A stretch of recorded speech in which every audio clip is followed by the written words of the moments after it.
It's thinking. Hello, everyone. Here we go.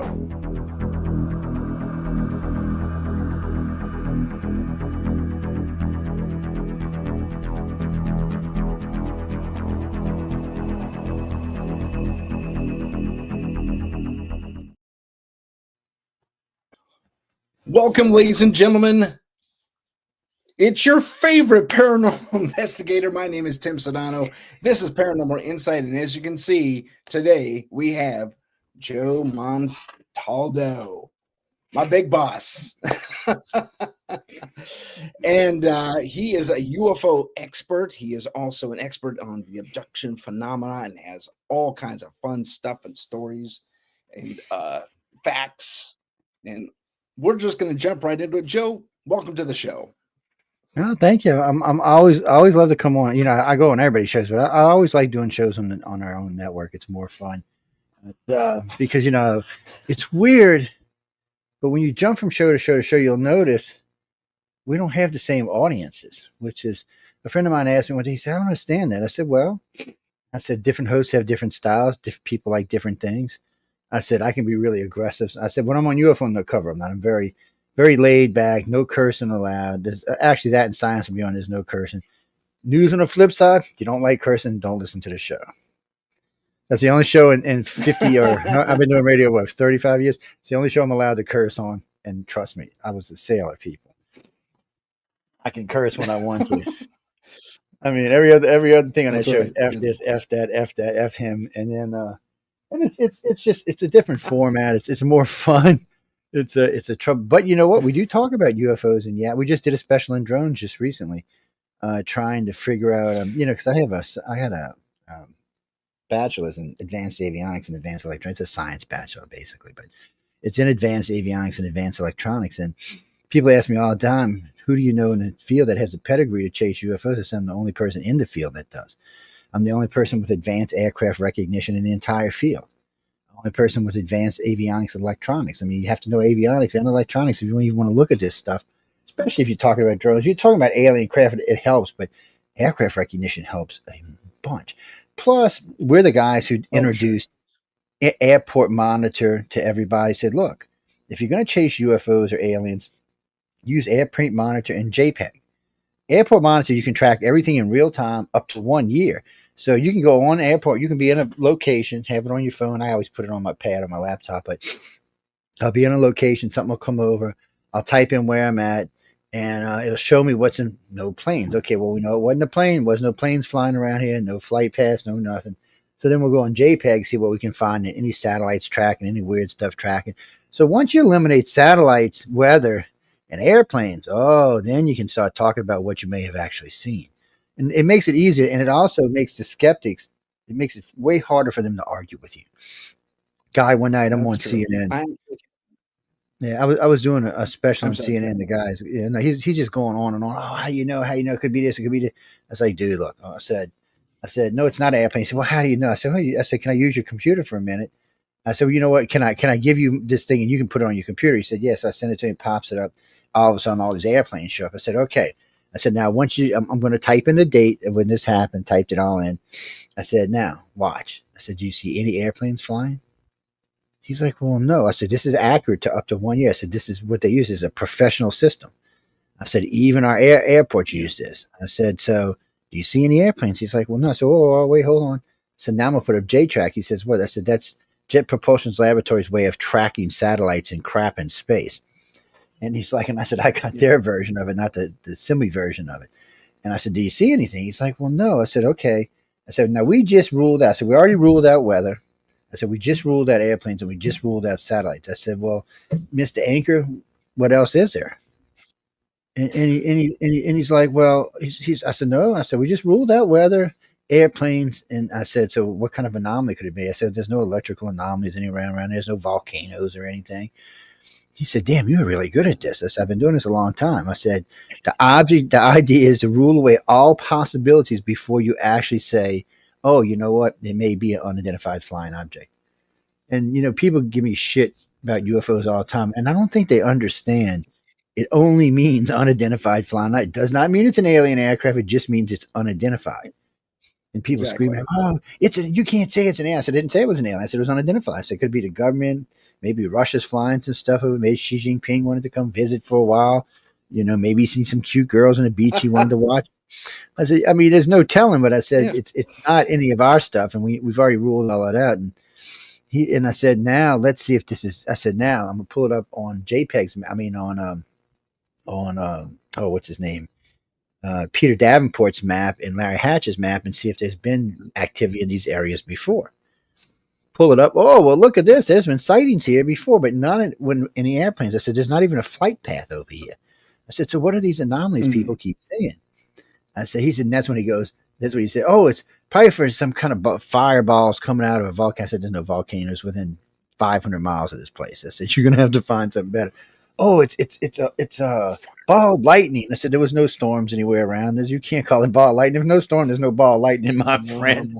I said, oh, it's swamp gas. I said, we're not in the South. We're talking about up north. I said, give me a break. Yes. So at the end, he's like, I'm getting tired of arguing with you. I said, there's no argument. I said, you already lost argument 15 minutes ago. I said, the point being is we don't know what it is. It's something anomalous, and it's flying around in our skies, and we cannot prove that. We know it's not an airplane. We know it's not a helicopter. And you know what's great about Airport Monitor is they'll tell you when something's top secret. They can't tell you where it's on, but they'll show you its flight path. They can't. A lot of times they won't show you where it's going, but they'll show you where it's coming from. Everything else shows you where it's going, where it's coming from, what time it left, what time it's supposed to arrive. Helicopters, airplanes, all sorts of stuff. Even drones now can be seen on it. Anything that's reported to the FAA can be seen on this now. So it's a great feature, and I like it because it does it in live time for people who want to go out and do field investigation work, which is fun. I mean, I don't know what you're going to prove off of field investigation work, but it is a lot of fun. Get out there and have some fun, and talk to people, watch some weird stuff fly over your head and stuff. But this is good training, and it shows you that it shows you a way to look at stuff without having to guess. Well, it's not an airplane. It's nothing like an airplane. No airplanes were around here, so.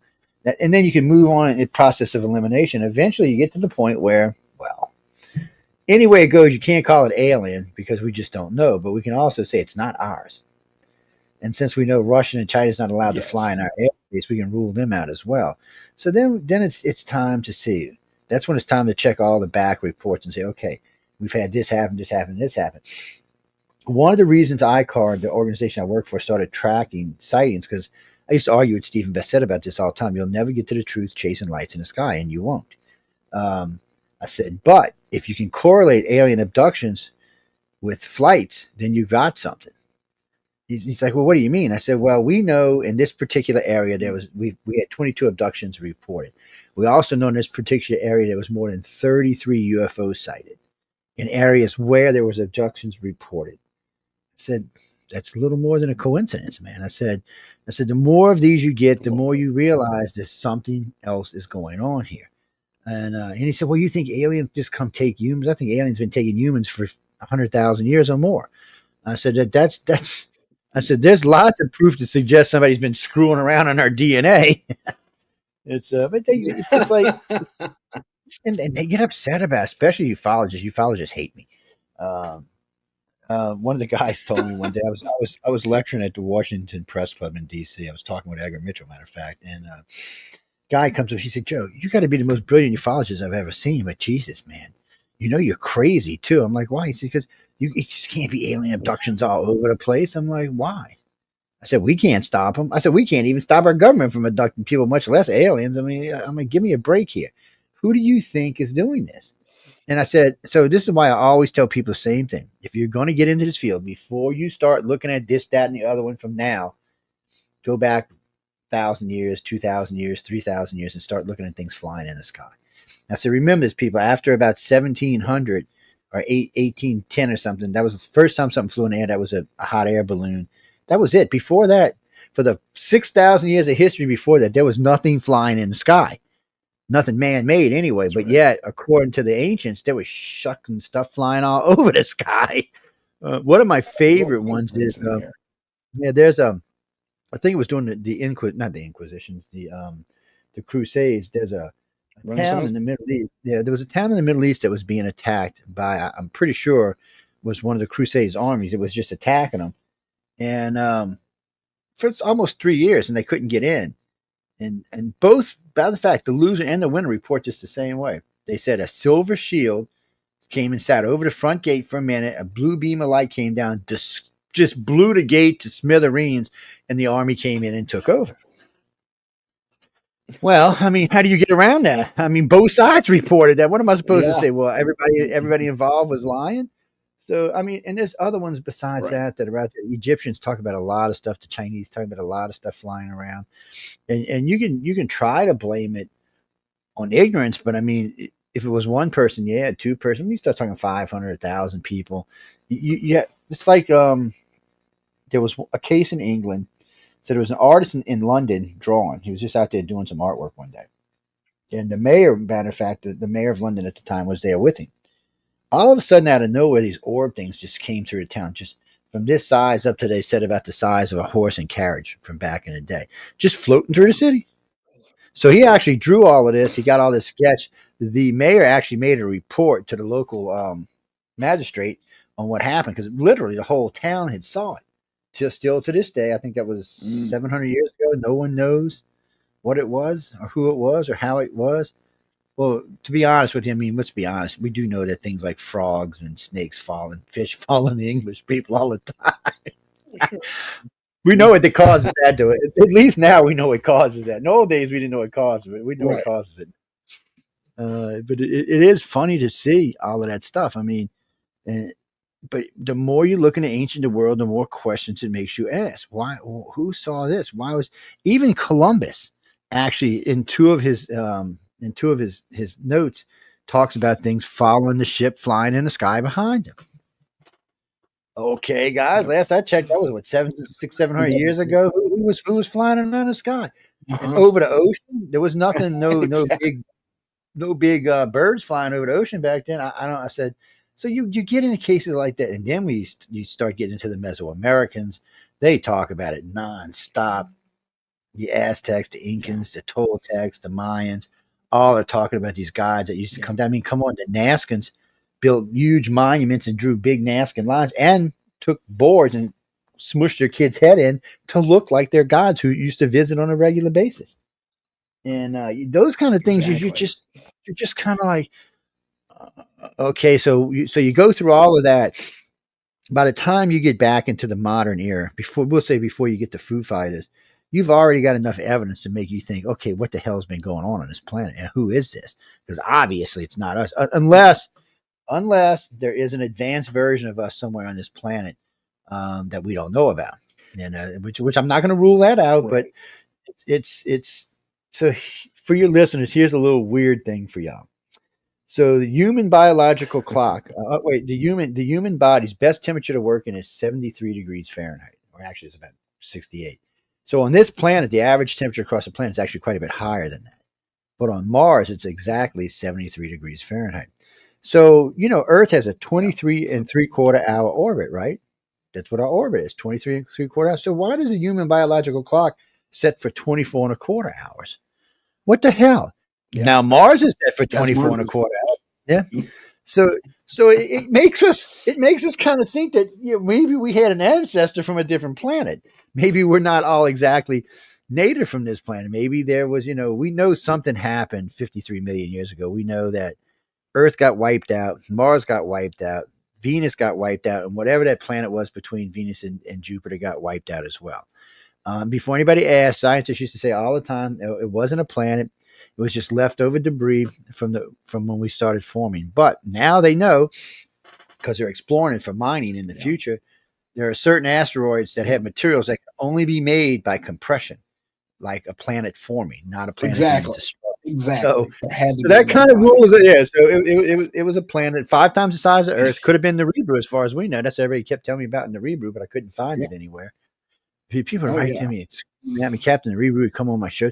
Joe, I'm telling you it exists. I'm like, dude, y'all say every 3,600 years. I said, we've got 6,000 years of Egyptian and Chinese history, which were great astronomers. And guess what? Neither one of them talk about this planet. I said, matter of fact, the only ones that do talk about it is the Sumerians, and they didn't have astronomy. And besides, we know now. Not to the level Egyptians had. No way. No way. No, not even close. But we know now nothing the size, 5 times the size of Earth could even come through our solar system. If it came through, we'd be just dust. And if it comes to like the Sumerian said, we come and park off the no, people. I'm sorry. Anything got even close to our planet that size would wipe us into out. We'd just be dust. Oh, the gravity anomalies alone would destroy us. So we know that's not true. We know that wasn't coming through. And if there was one 5 times the size of Earth, maybe it got caught by Jupiter's gravity coming through one time and Jupiter crushed it. Or there was a war. We don't know. As far as we know, that planet, Earth, Mars, and Jupiter could have all been, Venus, Mars, Earth, and whatever the planet was between Mars and Jupiter could have been inhabited. We can just be the remnants of whatever happened. I mean, we may just simply be the survivors of what went down. And you have to kind of stop and wonder, is it possible that, because when people describe the Greys sound like they would have been native to Mars. I mean, they're all cartilage. They don't have bones like we do. They can move way differently than we do. They can crawl on ceilings, walk on sides of walls. And their eyes and their body are designed for what? A low light, low G environment. Well, that's what Mars is, low light, low G environment. It's not like they were big, like the human aliens are like 7 foot tall, 500-600 pounds, extremely strong. They sound like they may have came from a higher G environment, maybe like that fifth planet, which would have been anywhere from 3 to 5 G planet, So this is all speculation, but it's stuff that people, especially ufologists, don't think about. They get off on these crazy schemes and they start talking about Ashtar Command and this, that, and the other thing, which none of it is provable evidence. We're looking for something that's evidence so that real researchers can come in behind us and say, all right, look, this organization did all of this, just like we did when I used to work for Ed Walters, who started MoveFarm back in, not Ed Walters, sorry. Ed Walters is golf freak. Sorry about that, guys. I'm sorry, guys. Why? Because I knew in person. But I remember we started with MoveFarm, and we were with them for a long time, and then every report I sent in just disappeared. It was like the black hole of Calcutta. They would just disappear. And I got to the point where I was really getting tired of it. So I said, you know what? I went and seen the big boss. I said, I don't know. I think I'm going to have to leave. He said, well, do this. He said, why don't you see how many abductions we have inside the organization and find out what the criteria is for an abduction? So me and about 6 or 7 MoveFarm investors got together. We found 5,000 cases that we considered legit. And we went through to see if there was anything in them the same. So that was actually the start of the first really. Now we got 125,000 cases. And we've got the blood type study, the gray study, the human study, reptilian study. We've got studies out of Brazil that were done strictly about the human aliens. We got ones done out of Spain, actually out of Portugal, strictly done about reptilians, about 6,000 each one of those cases. So it was different for us. We were accumulating, still are accumulating data. We're looking for similarities, things that are the same. Abductions happen, but I don't think every abduction is going to be the same. If they've been doing it for this long, they must have a plan. How long and why do they take this one and not that one? Yeah. And then the thing is, somebody asked, they're following one genetic line or another. Yeah. Well, I think they caused the genetic. Well, I think sort of they caused it. So if the stories are true, so the Sumerians have a story about the creation of man, who said that there was a race that came here that built 2 great white dome cities. It was a race that couldn't breathe the atmosphere on this planet. Then they say they're the human type aliens. They give them all kind of names, but the best way to describe them is a human type aliens. So they built their self. Okay. So they could breathe air. Well, that race decided, well, wait a minute, we're omnipotent super beings. Why are we getting our fingers daily digging for gold, digging for this, planting? So we're not going to do it. So they created what the Sumerians called the 7 creations of man, which some had wings, some had different kind of heads. But in the end, they created a race kind of like us. I mean, they look just like us, a little shorter, a little stockier, not really self-aware so much. They did what they were told. They procreated, they made beer, they plowed the fields, they did what they would procreate. Well, the Nemos, which the Dogon talk about in great detail, which were reptilians, came down, started stealing the women, bringing the women, raping them, bringing them back pregnant. So the first time I heard these stories, I was under the impression that when the children were born, because they always said they were different, that I was under the impression maybe they looked different. Nah, that wasn't what it was. They had become self-aware. Ladies and gentlemen, in case you don't know, every human on this planet has a reptilian in their brain, every one of us. And without it, we'd be docile little, I can't even say on the show what we'd be, but let's just say we'd be docile and leave it at that. And we would be the perfect followers is what we would be. Well, when that reptilian DNA entered us, we became more aggressive, and not in a hateful way. We just said, look, if you want us to plow the field, give us a reason for it. Well, eventually the Sumerians couldn't, and eventually the Sumerians were overtaken, and the alien race was overtaken. So now you have us. Well, the first version of us is what I should say, because now you've got a reptilian human alien human, because we're not exactly sure what they used to create us. Did they use a monkey? Did they use something else? Did they use their own DNA and kind of got a body out of it and then created the DNA for us? It's hard to say because, I mean, obviously we're not as big, fast, or as smart as they are. So I'm assuming a lot of people assume they use monkeys because we share common DNA with the rhesus monkey. Well, some of us do. And that's another weird thing, by the way. When we started the blood type study, who thought we would find out that O positive people share their DNA with a rhesus monkey and O negative people don't? How can that be if we're related? If we're a related species, then why do some of us have it and some of us don't? See, that's just weird. Also, O negative could be chalked up to mutation to one degree or another. You say that again. You broke up right as you said that, man. I'm sorry. I say that could be chalked up to mutation to one degree or another. I mean, enough diversity happens, you're going to get mutations and offshoots and all that. And I agree with that, but then there's another problem. Mother Nature don't kill things that make procreation stop.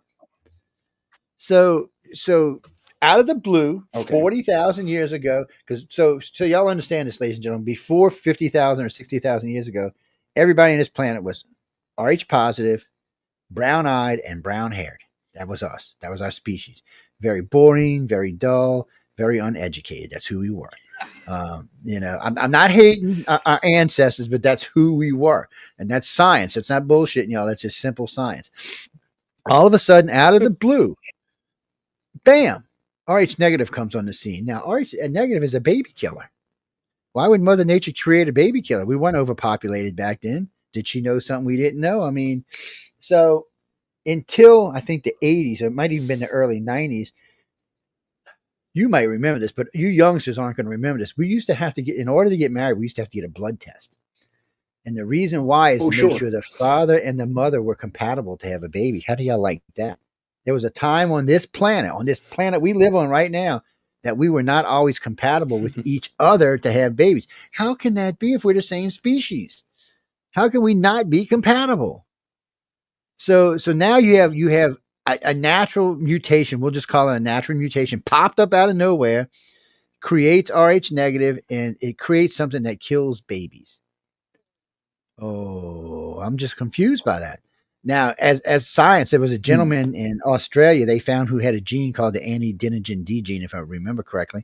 Now you can get a shot and you can have your baby. You don't have to have the blood test anymore, but that's recent science. Before that, for the existence of man since this happened, and I'm sure in the old days they couldn't figure out why there were so many stillborn babies. Well, now we understand why. They were breeding with people they weren't supposed to be breeding with. So here we are, 40,000 years later. Rh negative is about 16% of the population. Okay, now, this is a baby killer. Remember this, and somehow or another, it still managed to get 16% in just 40,000 years. And in a million years, what is the percentage of Rh negative people going to be? 50, 60, 70%? Yeah. Or are they going to breed out the Rh positive? Is that what's going to, did someone start a new race inside the old race? And why? Are Rh negative people any smarter? Could be. I think a lot of it is physical because we have the universal donor, which is Rh, which is O negative. Oh, signal. Okay, sorry. Yeah, it's tough, man. It gets. I worked with 3 different hematologists on this, and we still have the maps up on the websites even today. And it's even they were dumbfounded by it. No one understand where this blood started from. No one can give you a vested reason on why this happened. Because we were already 2 million years old when this happened. So why? What was it? what and who was it? Where did it happen? Did it happen in Europe? Did it happen in Africa? Did it happen somewhere over here? Um, we just nobody really knows. They just know it happened. And then you got other things with RH negatives. Like I said, RH positive people share 2% of their genes with the rhesus monkey. RH negative people do not. They have no monkey genes. Oh shit! How can they not have monkey genes? We're all descended of monkey. Look, people, there's something wrong with this. Okay, I'm just saying. It's not my science. There's just something completely wrong with this. And so the more you get into this, the more, to be honest with you, the more we learn, the more questions it caused. I mean, it's just the more you look at this, because there are differences between RH negative and RH positive people. There's differences in attitude, there's differences in personalities. Marco, where are you? Oh, you're my messenger. All right. There's differences in a lot of things. So why? I mean, something, whether it was a universal thing, whatever it was that tripped this off, I've obviously knew something we didn't. They didn't think that the RH positive race was going to be enough. They weren't going to be able to survive. They needed that infusion of the RH negative. And if it keeps up like this, eventually the RH negative will outbreed the RH positive. It's just a matter of time. If current trends stay on track, in 200,000 or 300,000 years, it'll be 50% of the population will be RH negative. And they're definitely different. They have different attitudes. They look at the worlds differently. And here's another. And remember this, y'all gonna love this. So RH negative is a mutation. Okay, it's a mutation. So without it, there would be no green eyes, no blue eyes, no gray eyes, no brown. I mean, no red eyes. None of those. The only thing there would be is brown eyes. Without this mutation, you would not have this. So to make it even worse, the majority of world leaders have blue or green eyes. The majority of movie stars and singers have blue or green eyes. And remember, green eyes is only 2% of the world's population. Blue is only 12. So these people are all holding major spots, and yet they're minorities in the population of our planet. What the hell is it? Just did you just vote for Joe Blow over there because he had blue eyes? I'm not voting because of his eye color. I'm voting because of his whatever. But I'm not voting. But it does seem to make a difference. It really does. And we don't. I mean, I'd be lying to you if we say we knew why. But these kind of things seem to show an adjustment in the human race around 40 or 50,000 years ago. For some people say it's 25,000. Some people say it's 50,000. It's somewhere in that range, but there was an adjustment made in our population, and there was a significant adjustment. I almost killed the computer last night. I dumped a whole glass of Coke on it. Thank God most of it rolled off on the floor. It's a brand new computer too. I was like, son of a bitch. Oh, you must be mad. It was my own fault. So I never put a Coke. Yeah, not good. Yeah, let's do a brief jump back to our aliens, because I had a few notes and questions I wanted to ask you. Evil Michelle. So we've had a lot of experiencers give a lot of different descriptions of these things. First off, for you, are aliens biological entities? Well, yeah, they're definitely they're definitely biological entities. Well, I mean, that gets complicated because, like the grays, see, that's what I think a lot of people don't understand. So when you get in the grays, there's 1, 2, 3, 4. There's 3 color types of grays and 1, 2, 3, 4 heights of grays. And there's not an android. What do you call them when they're half alive and half robot? Cyborg. So the grays, you'll see some of them. They're 3 foot, and the other 3 foots can control them through thought. So it's like a working group for the grays themselves, but they're definitely not completely alive, and which is kind of strange in itself. And then you've got the 3 foot grays who seem to be, well, they're strong enough to lift my 250 pounds up with just a grab on my ankle and drag me around. So they're way more powerful than we are. Their brains are, God, on a capacity maybe 10 or 12 times the size of ours. So, and that's another weird thing. When I first got in this field, I was under the impression that the grays worked for the humans, aliens, and the reptilians. Come to find out, that is not true. That both the human and reptilians are actually scared of the grays. So when you get into contact these, when there's a group of them together, They're scared of the gray. Even the little 3-foot grays, they're scared of. But people talk about it all the time. Big reptilian come, he's 7'7", 8 foot, 600 pounds. He sees a gray, puts his head down, and walks past him. Really? I mean, he looks like he just reach over and crush him. Obviously, he can't. So the story really goes that a long time ago, many moons ago, the light beams came from a different galaxy to this galaxy. When they got here, they found the galaxy at war. They're just people all over the place were at war. So they've stumbled across the gray world and modified them basically to be the galactic policemen. Is what they did. And that's what they are today. So when you talk about the councils and all of that, that's really what they are. So if you go back in time, let's say you go back just 2,000, let's say you go back 3,000 years, you're not going to see any mention of the grays. You will see mention of the reptilians and humans, but not of the grays. The grays didn't seem to pop on the scene till around just before the time of Christ. Don't ask me why. I have no idea. But so, I was thinking, the Sumerians, not the Sumerians, the Mesoamericans were talking about them, but the Mesoamericans were talking about them after the time of Christ. So I actually had to go back and look because I was thinking, no. Because I can find one set of hieroglyphs at around 26 or 2,800 years ago that are definitely, the Egyptians are definitely showing these as grays. Definitely. No ifs, ands, or about. But that's the only place. Before that, it's the human aliens and the reptilians. So the Egyptians, when people describe the human aliens, they describe them looking a lot like us, especially if they're frontal and they look almost identical to us, except they have 6 fingers and 6 toes.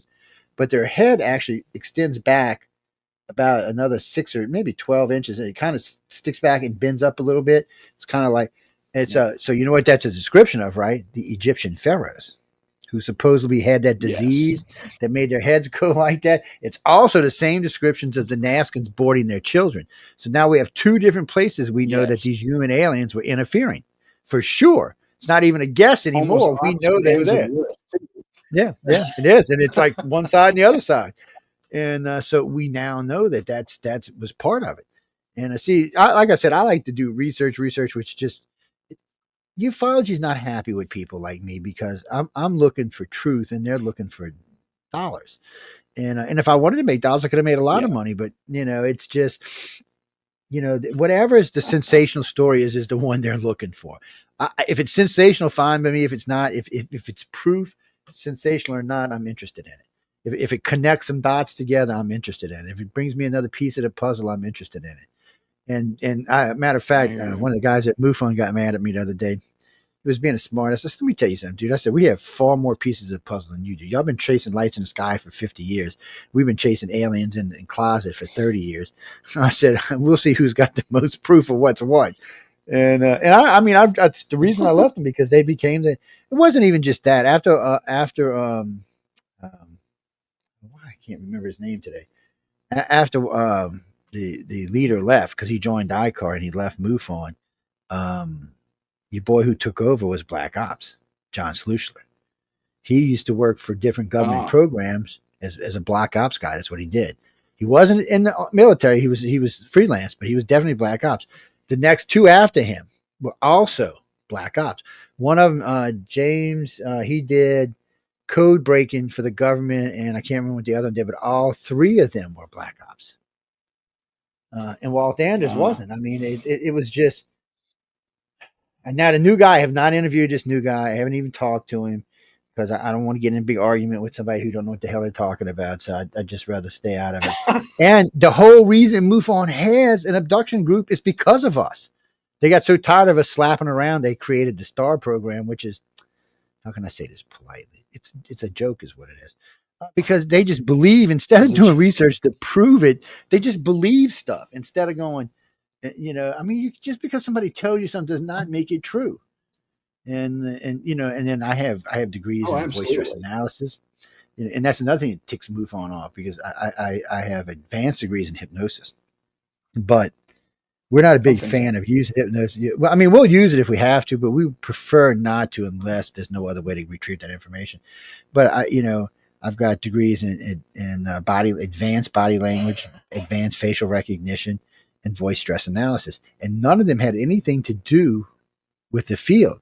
When I was around 19 or 20, I got a job with this company, And I was so good at catching thieves, they sent me to school for this. And because you know how I got the job, I went in and there was a stack of VH tapes sitting on a VH player. And the guy said, "Look, I'm gonna be gone about 20 minutes. I got to look up some stuff about you." I said, "Fine." So I was bored, so I plugged them in. Just in the first VH tape, I caught 8 people stealing. This guy, he's reviewed all his tapes, by the way.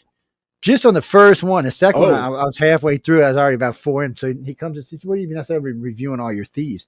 "Oh, there's no thieves." And they already looked at it. I said, "Really?" I said, "And are you the big boss?" He's like, "Yeah." I said, "Come here. I want to show you something." I said, "Let me show you something." So I got it on fast forward. He said, "You're catching them on fast forward?" I said, "Yeah, watch." It's actually easier to catch them on fast forward, by the way, because weird anomalous stuff stands out when it's at high speed. So it's so I'm going along and I said, "Oh, let's show him." I said, "You see what he's doing?" I said, "You see the one hand looks like it's going in the safe, but the other hand is going underneath the register. That's cash he just put underneath your register." He's like, "You're kidding me." I said, "No, watch when he moves his hand. You can actually see the tip of the money." And he's like, "Son of a bitch." And then I showed him something that were more blatant than that. He's like, "Well, Mr. Joe, you got a job." He's going to hire me as a general manager. He said, "Oh no, we're putting you in charge of finding thieves for us." And I was about a year with him. He says, "You know what? We're gonna send you to school for voice stress analysis and a couple other things." And so I learned it all by old school by just watching you. But then they actually got me software for it too, which was kind of cool.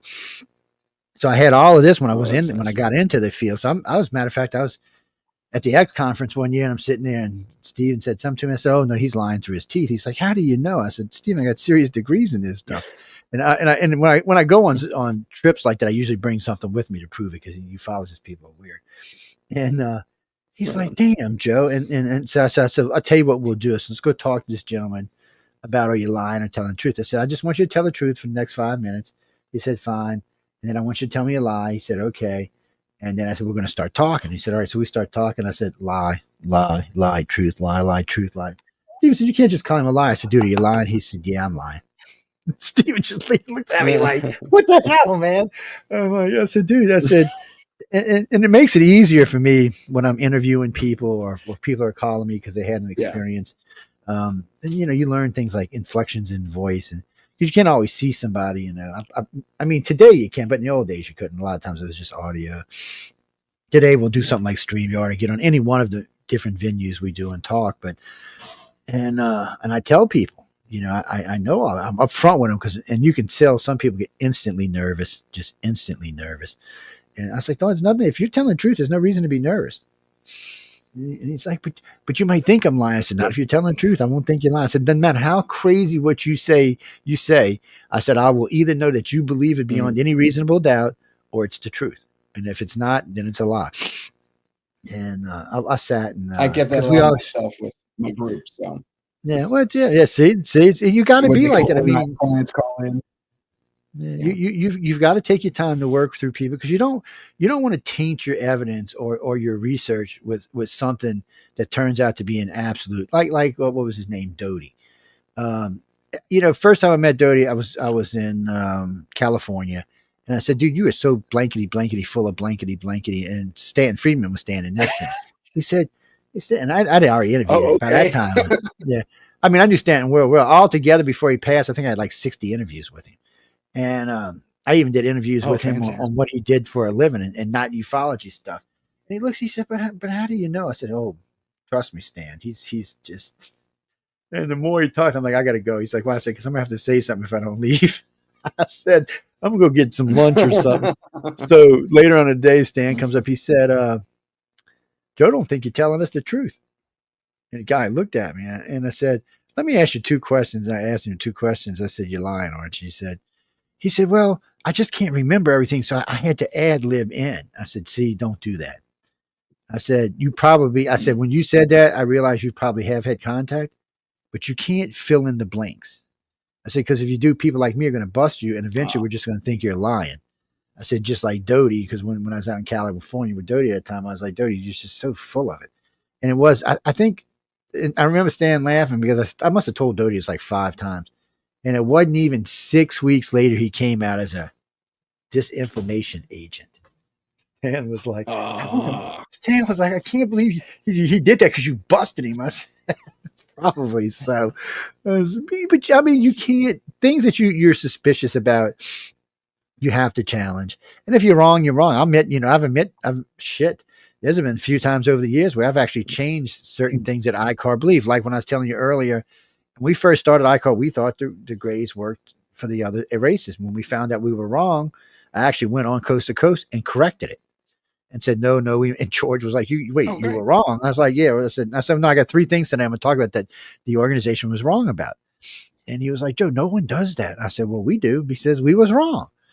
I said awesome. sometimes you find out stuff that makes you change, the way, and we do all kind of weird experiments and we'll take proven contactees. We'll take like 50 of them and we'll give them one question. None of them know each other. None of them even affiliated with each other. We'll all give them one question and say, look, think about this question every day. Think about this question every night. Sooner or later, we know you're going to get taken. Be thinking about that question when you take you, because the races generally will answer without thinking because they're telepathic and they're used to that. So, it's like we're talking right now. I would answer a question if it was asked. Same thing if you're telepathic, they just answer it. Well, so, ladies and gentlemen, there can be repercussions for that. The grays, reptilians, and humans do not always think that's cute, even though sometimes the reptilians and grays will act like proud parents. Oh, look, my kid, my dog, because the grays really think of us as pets. Look, my dog has learned how to be psychic. So in some ways, they're kind of proud, in some ways they're like, what question did you just ask me? Because I was having an issue with this blue plasma stuff. It was driving me crazy. Too many people kept telling me about seeing blue. No, they kept telling me they kept seeing this weird, hard to describe blue color that you really couldn't put into color on our planet. They just, it was just weird electric cold blow. I mean, I had so many descriptions. It was insane. So I hypnotized a couple people to see what they were saying. And then we put out a bunch of questions and we found out, thanks to all those questions.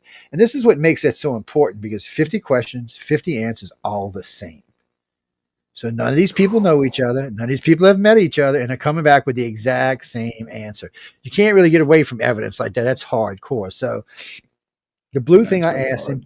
So the first thing they were telling us was it was a blue plasma that the grays and the ship used it as fuel. The grays used it as food. They absorbed it through the skin like a mitosis. And they also, it's also self-replicating. It can grow its own self. So here you have a fuel and food supply that can generate its own self. I mean, it's self-replicating. So you have this. Now we also found out that they use it to put humans in after an abduction to help them regenerate and feel better. And a lot of humans say when they first, because they just drop them in this plasma, and you're in it. There's no way to breathe. So most humans, they're trying to hold their breath because they're in this weird plasma, but you can breathe in it, and it rejuvenates the body. And a lot of contactees talk about it. It makes them feel really good for several weeks after experiencing it. So we found out that that's what this was, and it was being used for this, and we were like, wow, well, this is just, and also it taught us something we didn't know about. So grays grays aren't gray to start off with. They're not actually gray. They're it's hard to describe, but they're not gray as like we think of gray. So what happens is when a gray, the gray color grays we'll call them, when they absorb this blue plasma through their skin, they come out with this shiny blue color. They don't look gray at all.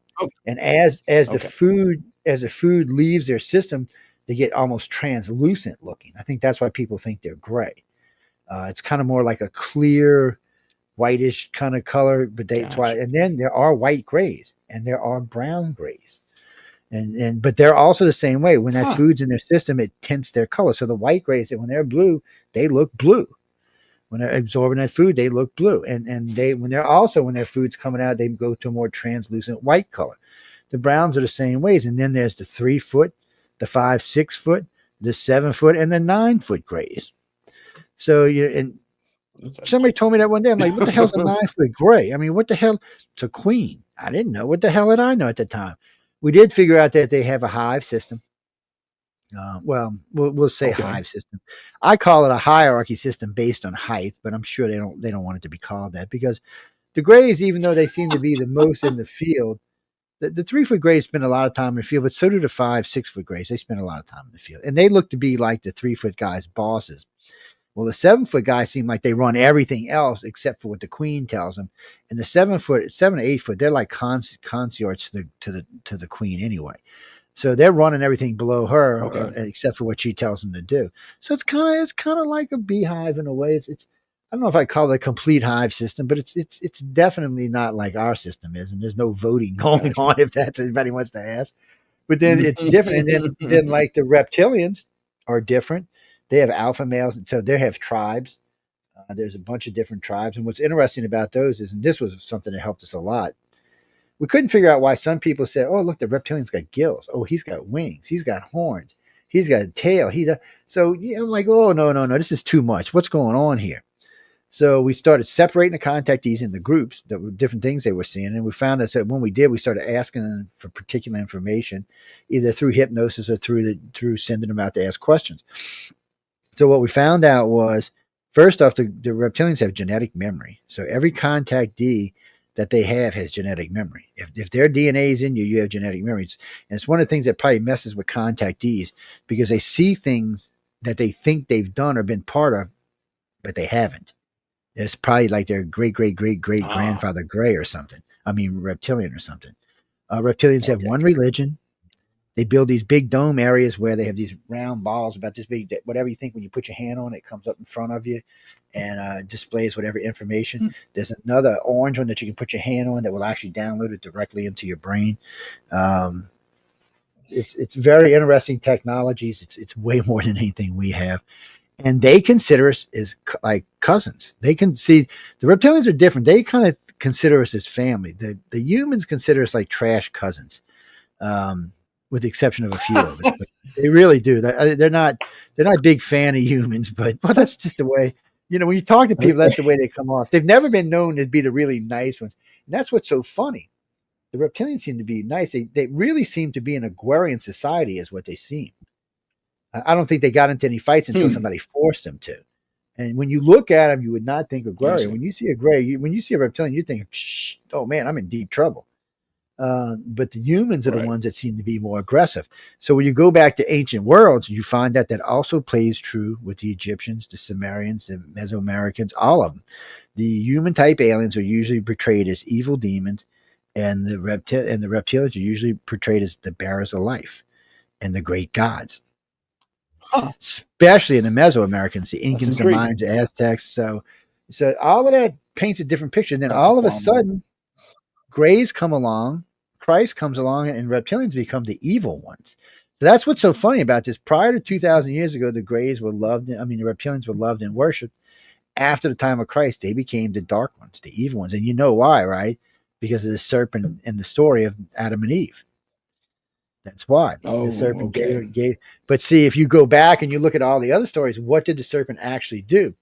The serpent gave them sentience. They became self-aware, and that's what the Dogon. I mean, that's what the Interesting. Dogon and oh shit, the Sumerians and the Dogon talk about. We had become self-aware through that. So here's the Egyptian. I mean, the Christian story 2,000 years after that, or 3,000 years after that. And they're saying basically the same thing, except that it was evil and we weren't supposed to have that knowledge. So is that true or not? I don't know, Hmm. but they are the ones that gave us sentient. Without the reptilians, we'd just be a dumbass species walking around collecting fruit, doing not much of anything else. We definitely wouldn't be as technologically advanced as we are today. There's no doubt about that. It just Oh, I see. so it bothers me that the ancient world knew more about this than the modern world does. They were much more open in the ancient world. The reptilians, I mean, all the races moved more openly amongst us. We know that because of the Egyptians. We know that because of the Sumerians. We know that because of the Dogon. We know that because of the Aztecs, Incans, and Mayans. They all talk about physically seeing them, the Nazcans. There was just the other day, I was watching a special yesterday. So a guy's down in, I think it was Brazil, talking to a group of natives that live down there, and he was asking about aliens. Of course, there's no alien word in their language, so he showed them a picture of a gray. They knew exactly what it was. They knew the name, gave him a name, knew what it was doing, all kind of shit. Knew that it had a place on the ground that far away. These are people, remember they had never seen this before. I'm thinking, oh man, what did we stumble across here? So there seems Yeah. to be a good bit of evidence that they've been here and they've been here for a while. But the real question is, what are they here for? Well, if they were here to wipe us out 2 million years ago would have been a much easier thing to Oh, do. Even 2,000 years ago would have been much easier to wipe us out. So obviously that's not what they're here. And my New Age friends always say, well, they're here to enlighten us. Now I always say the same thing. Have you looked at our planet lately? Do we look enlightened to you? Take a good look around before you tell me they're here to enlighten us. Okay, that's not what they're here for, because right. obviously we're not an enlightened species. And the bad part is we're not even really headed for enlightenment at the moment. So it's True. neither one of those. So maybe it's more of that they boofed up. So the human aliens came here and created a race. The reptilians intervened with that race. So that means that the bearers of life today have at least the reptilians and the human aliens DNA in us, plus whatever they use to create us. Then we know that the Greys came along later on and got involved. So now we know that we have the reptilians, humans, and Greys DNA inside of us. Might be why we have three blood types. It's so it's Right. weird, but it does seem like um, it's just the way it played out. So that's how we ended up being a sentient species. So by knowing that, wouldn't you stop to think and go, wait a minute now, did we really boof up? These guys can't even get along. I mean, all the other races we're talking about are united planets with united religions. Here we are with 1,001 religion in 215 different countries. We're a mess. So, do you want to let us into deep space? That's really the question. Do you want to let these token idiots into deep space? Because I mean, they can't even get on along on their own planet without starting a war. Do you want to let them out in the resources of deep space? No, we're not ready for that yet. And I think it Gray's especially like, no, no, no, no, no. Give them another 50,000 years. We'll let them out there. They can't go anywhere right now. I do see things that suggest that they're pushing us towards a one world government, but there's so much resistance for one world government. I just don't know how it's going to happen without some kind of major war. I'm not sure, because a lot of people want it, but a lot of people don't. A lot of people think it's the end of the world when we unite. Figure that one out. I would think it would better things, but hey, that's just me. Well, if you mean one world government, like they have on Star Trek, for example, it's a one world government kind of a deal. Um, I mean, if we achieve that goal, okay, I guess that's cool. I mean, but I mean, even in the Star Trek world, they went to World War III over it, and it Yes, took they did. an alien intervention to put it all right. So that's So the thing. I mean, we're in a position where, I mean, let's just say the United States could probably unite a good chunk of the world. They could probably get Canada and Mexico and most of the Americas and probably Europe, and but you're not going to get China, you're not going to get Russia, you're not going to get Venezuela, you're not going to get Iran, you're not going to get Cuba. So no matter what we do, even if we can do the whole world, and we're not going to get a lot of the Middle East and parts of Africa. So even if we could get say 80%, but we still got that 20% that's not going along with the project. And if they've got the same technology as we right. do, when we get into space, it's going to cause problems. I mean, I've already heard Xi Jinping talk about using nukes on Mars. And, of course, we have too, so I Oh yeah, shouldn't I hate heard on something them about about it. Yeah. Well, they think that they can use nukes to thicken the atmosphere so that the first goal of colonization of Mars is not to terraform the planet, at least not in the way we think of it, but it's to thicken the atmosphere. So NASA said it wants to drop off these massive machines. Actually, they want to build them there. And all they're going to do is drive around and scoop up dirt and burn the dirt as carbon and let the carbon go in the atmosphere. They said after about 15 years of that, the atmosphere will be thick enough that you and I won't have to wear suits anymore, just breathing apparatus. No more suits. You won't have to wear them. You'll be able to walk around, and the atmosphere will be thick enough to keep the radiation out, because Mars don't get as much radiation as we do anyway, but it'll be thick enough to keep it out. So Right. we'll be able to walk around. We'll be able to work, and it'll be a lot easier to work on Mars because the gravity is 1/3 of Earth. So it'll all around be easier. It'll be another, I don't know, 10,000 years of really terraforming before we'll be able to breathe on the planet. And plus, they're going to have some other issues they're going to have to work out. But still, we're well on our way to that. And and there's another big bonus for people. If you're over the age of 50, you want to volunteer to go to Mars. It'll add 30 to 40 years to your life. Easy. For a couple of reasons. One, all that Excellent. gravity that drags us down on planet Earth, that gives us arthritis and makes our hearts and all of our muscles go out, that's not on Mars. Your heart will not, you won't, if you're on blood pressure medicine right now, when you go to Mars, you won't be on it anymore. Your heart will work about a third of what it works right now, if even that much.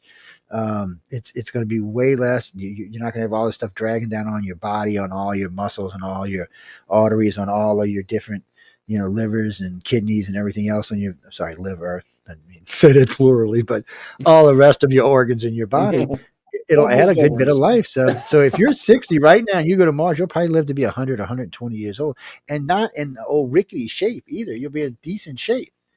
It's just now, if we were to send you to a 2G environment planet, your ass would be dead in 10 years. If you're already close to it, Oh, you'd yeah. be dead in 10. There's going to be a lot we learn. I mean, there are going to be places that we're going to be superhumans and places we're going to be like ants. Just depends. Can you imagine us on a world 10 times the size of Earth? We'll have to have exoskeletons just to walk around. Oh, yeah, we need It would, hardening suits. yeah, because it would crush your lungs just Sure. trying to breathe the atmosphere. Right. Terrazzo. It's interesting. I mean, there's just so much going on, and crazy Elon wants to go to Mars no matter what. He wants to go there because he wants X to be ruling the world. I'm telling you, X is going to be Drax, whatever his name is, the guy from us, 007.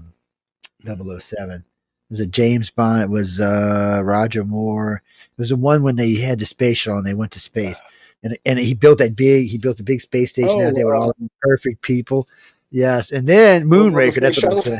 Yeah, it was called Moonraker, but Moonraker, it was so he built all of that, and then when he got all his perfect people up there, he started launching these globes to kill everybody. I'm thinking, this could be Elon's plan. People go to Mars, get 10, 15 million people on Mars, and then wipe out Earth, and then come back and resettle it the way he wants to. Emperor Elon.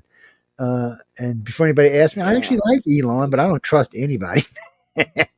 he's got too much going on. It makes me nervous. It just makes me nervous. No, I think he's. Yeah, I mean, he's got that new chip that helps you to walk and talk and do all kind of stuff. So the chip he made, they can now put body parts on you, and you can work it through thought. So it teaches you how to walk. So you can actually start walking and using your hands and writing again. They were watching them using computers the other day with the chip. Just by thinking about it, mouse was going around, everything was doing what it was supposed to. That's a serious technology, people, and that's his. And remember, he was one of the first inventors of AI and gave it to us for free. For free. Yeah. And he busted them, what's over at Twitter. So he gave us free speech back. I still don't like him that much. Though. I do like him, but I don't like him. It's a love-hate relationship. Let's do it like that. It's a love-hate relationship. I get you. I just sometimes when people are too good to be true, you gotta kind of step back and say, "Uh-oh." Besides, you gotta ask the question, don't you? Yeah, you do. That's like Michelle. You gotta keep an eye on her because she's evil, man. Jackie, I'm talking about Michelle that runs the network. She's evil. You gotta keep an eye on her, man. Oh no, she's cool. she's Satan's ex-wife. She divorced him and took everything he had. That should tell you something right there. No, Jim, I'm serious. She divorced Satan. She's, I'm done with you. I'm out of here, buddy. Yeah, Satan's scared her. I'm telling you, man, Satan's scared her. You don't want to mess with her. I torture all the hosts with her all the time. She's really a sweetie pie. I like she has to put up with Yeah, she has to put up with me all the time if it drives her crazy. But I asked her when I offered her a job, I said, "You really want to come over here? It's going to be a pain in the ass, right?" But her and I do every now and then. Her and I do some shows together. I mean, not besides our own shows. We got a show called The Gray Zone, but it's only pay for listen, so you can only get it when it's up and available, or when we're playing it when we're doing a live show or something. Sorry, guys, it'll be back on pay for listen probably later this year. It's a really good show. It's got a lot of research in it, and it's about all sorts of different things. Michelle likes to do research. I was like, Michelle, we're going to research this, and she'll call me like the end of the week. Oh, I only got about 25 hours into this week. And it made it fun that we did everything too. And then one of my co-hosts was the guy who worked on the Shroud of Turin, John DeSalvo. That was an interesting show. Crazy.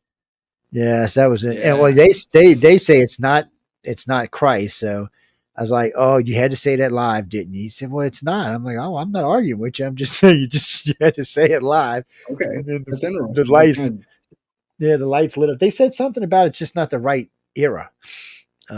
It's too old. It's not the right era. They think it was before Christ. Huh. And I was like, wow. Because if it would have been after, you could have just said it was a fake. And that's what everybody thought it was in the beginning, was a fake.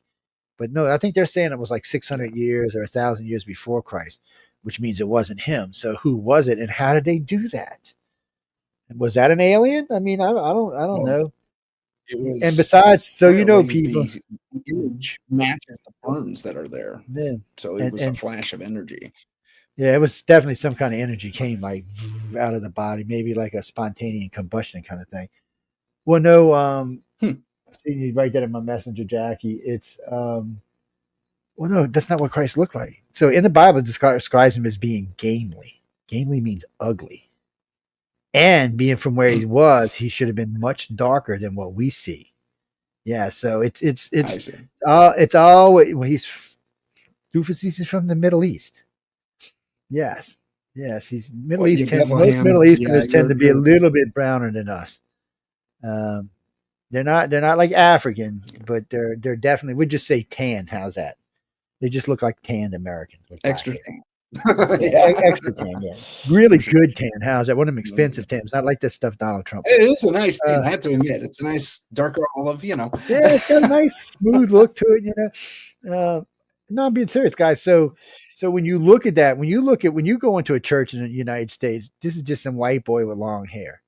That's not who he was.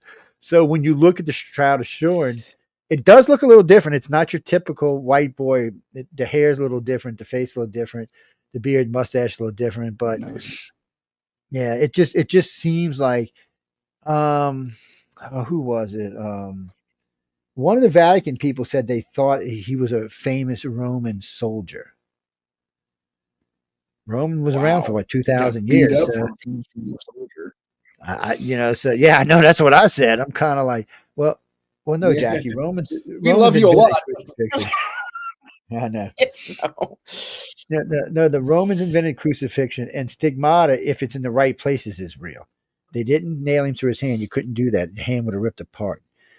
So when you hang somebody in Yeah, a crucifix, you have to absolutely. nail them through here, and you have to nail them to the top part of the ankle, because if not, it's going to go. The weight will pull them apart. Yeah, it'll just fall off and Yeah, it'll break and absolutely. tear. So no, the Romans were quite efficient at crucifying people. They've been doing it for a long time before they crucified Jesus. They've been crucifying Yeah, people for a yeah. long time. So they were quite good at it. So I'm not sure what exactly went on with this, who this was, and if it was a famous Roman soldier, he did something really naughty to be crucified like Yeah, that. you sure did. He was not, Exactly. and that was the other thing. I mean, a lot of it was following the crucifixion of what they said happened to Jesus, but then for some reason they said the inks and the paints and whatever the it wasn't silk, it was something else. Wasn't old, or was too old. Don't ask me. I actually, you know what? Huh. We did a show on the man Jesus just recently. I'm gonna invite John on to talk about the shroud with us next time we do it. But no, it wasn't a religious show. Before anybody writes to me, this was a show about the Jesus himself. People who knew Jesus other than the Christians. People who mentioned him. He was mentioned in the Quran like 7 times or 9 times or something. He's mentioned in quite a few places. The Palestine emperor, or what was he called at the time? Constantine, not Constantine. He actually invited Jesus to come help him to get better. The Romans talk about him in several places. There were several Roman governors that actually wrote to Caesar, the Caesar, at the time, and said, "Hey, he's here. What should we do?" And they were like, "Just ignore him. It's not a problem." So just so you notice, people, Romans didn't have a problem with the man called Jesus. The Jews did. That's where the problem lay. Because I mean, there's at Oh least yeah. 11 accounts of him traveling through Rome, spreading the gospel. And so we learned something interesting about that. So he would send people ahead of him, and they would set up places for him to stay and places for him to talk. I knew none of this, by the way. I was a devout Catholic for a long time, and Baptist, and before I got out of religion, I didn't know any of this. And I was very weird to find out that that's how they actually worked. That he would send his brothers ahead of him, and they would set up stuff, and they would eat and stay, and he didn't pay for anything. He didn't have any money anyway. But and then there's other things like the fact that you can't be a Jewish, not what they call them, not pastors. Anyway, you can't be one without being Rabbi? married. Yeah, is that what is rabbi? You have to be married to be one. Mm. Yes, it's actually required, and Hmm. yeah, so and then it seems like he may have been around longer than what we were told. When you start getting into some of the places around the world where they said they had seen him, it puts him dead. Plus, he got married, and then of course there's all kind of rumors of 3 or 4 kids. It's you know what? Whoever just popped that up on my screen. I have no idea what some people say it's Atlanta Sinclair. There's a lot of people who want to take credit for being the descendants of Jesus. Until one of them makes a miracle, I'm not buying it. I'm telling y'all. It's I'm not saying that he didn't get married and have kids. Because I'm not Oh, I keep my messengers up. I don't Anytime I'm online, I've been doing this for so long that I gotta we used to have them on first we had them on Yahoo, then we had them on Pal Talk. So when we left Pal Talk, everybody decided that instead of getting on all these different groups, I have 3 different personal pages, and now Facebook's let you merge your messengers together. So they just type and it comes up on my messenger. I always keep it. It used to kind of be a pain because there'd be 5 boxes open. Now it's just 1. So I just leave them up there because I know they're listening, and they'll write some dumb stuff sometimes. I do encourage them though, because of Michelle, to come into the chat groups. It's just hard to get them in there. Oh, and Jimmy, I didn't think about it. I could have put us on Rumble. I just didn't think about it until just now. I should have put us on Rumble. I mean, I did. I'll put it on later on, but it's usually, man, Rumble's an interesting place. It's very weird. Yeah, sure is. Hey, Joe, I am going to take just a moment to do a station identification, okay? Okay, here we go. We'll be back in 80 seconds, everyone. If I can find it, I just suddenly lost. Oh, there it is. I found it. Here we go. All right. See you in 80 seconds. This is the United Public Radio Network, 107.7 FM in New Orleans and 105.3 in the Gulf Coast. UPRN Talkradio.com. Esoteric programming at its finest. Our symbol, the trident, gifted to us by the priests of Troy Xenos centuries ago when one of the first monster hunting teams out of Corinth battled a contingent of Vrykolakas that had infested their temple. After the victory over the monsters, the head priest declared, "You are 3 lances acting as one, not unlike Poseidon's mighty trident of light. That would become our name, the Trident of Light, for the good we did and still do against the dark evils of this world." Available at Amazon Books. Follow us on Instagram at paranormal.insight. Stay informed on upcoming shows, ask questions, and see what chilling paranormal stories we're following. Don't forget to follow us on YouTube at paranormal_insight. Click the live tab to see our latest videos. And we are back. We stopped talking about UFOs there for a second because we just got on an interesting track. It's easy to go. It's easy. It's easy to do. Well, you know, I lost a really good job one time because I said Jesus could have been an astronaut. And I mean, a high-paying job at that, too. Oh, really? So that's just like 42 years ago, 43 years ago. But I was working for a company, big chain company, too. And I was a GM, and I was making big money for them, plus bonuses. And I was talking to one of my shift managers one day, and I said, "Yeah." She said something about Jesus. Well, he could just easily have been an astronaut. I mean, we don't really know because none of us were back there. I should have never said that because the family that owned the company were very Christian. And I just gotten a raise like 2 days earlier. Well, the supervisor came in the next day and said, "Here's your termination papers." He said, "We're going to give you 2 months termination.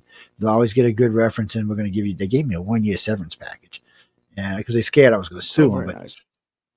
and even today, if you call them today, they still give me a great recommendation. It's just they were very, very, very religious. They had adopted like 10 or 11 kids from all around the world, and they used to take them on retreats. They used to ask me all the time to come on retreats. I would have figured after I said no 100 times, they would have realized it, but it's just one of them things.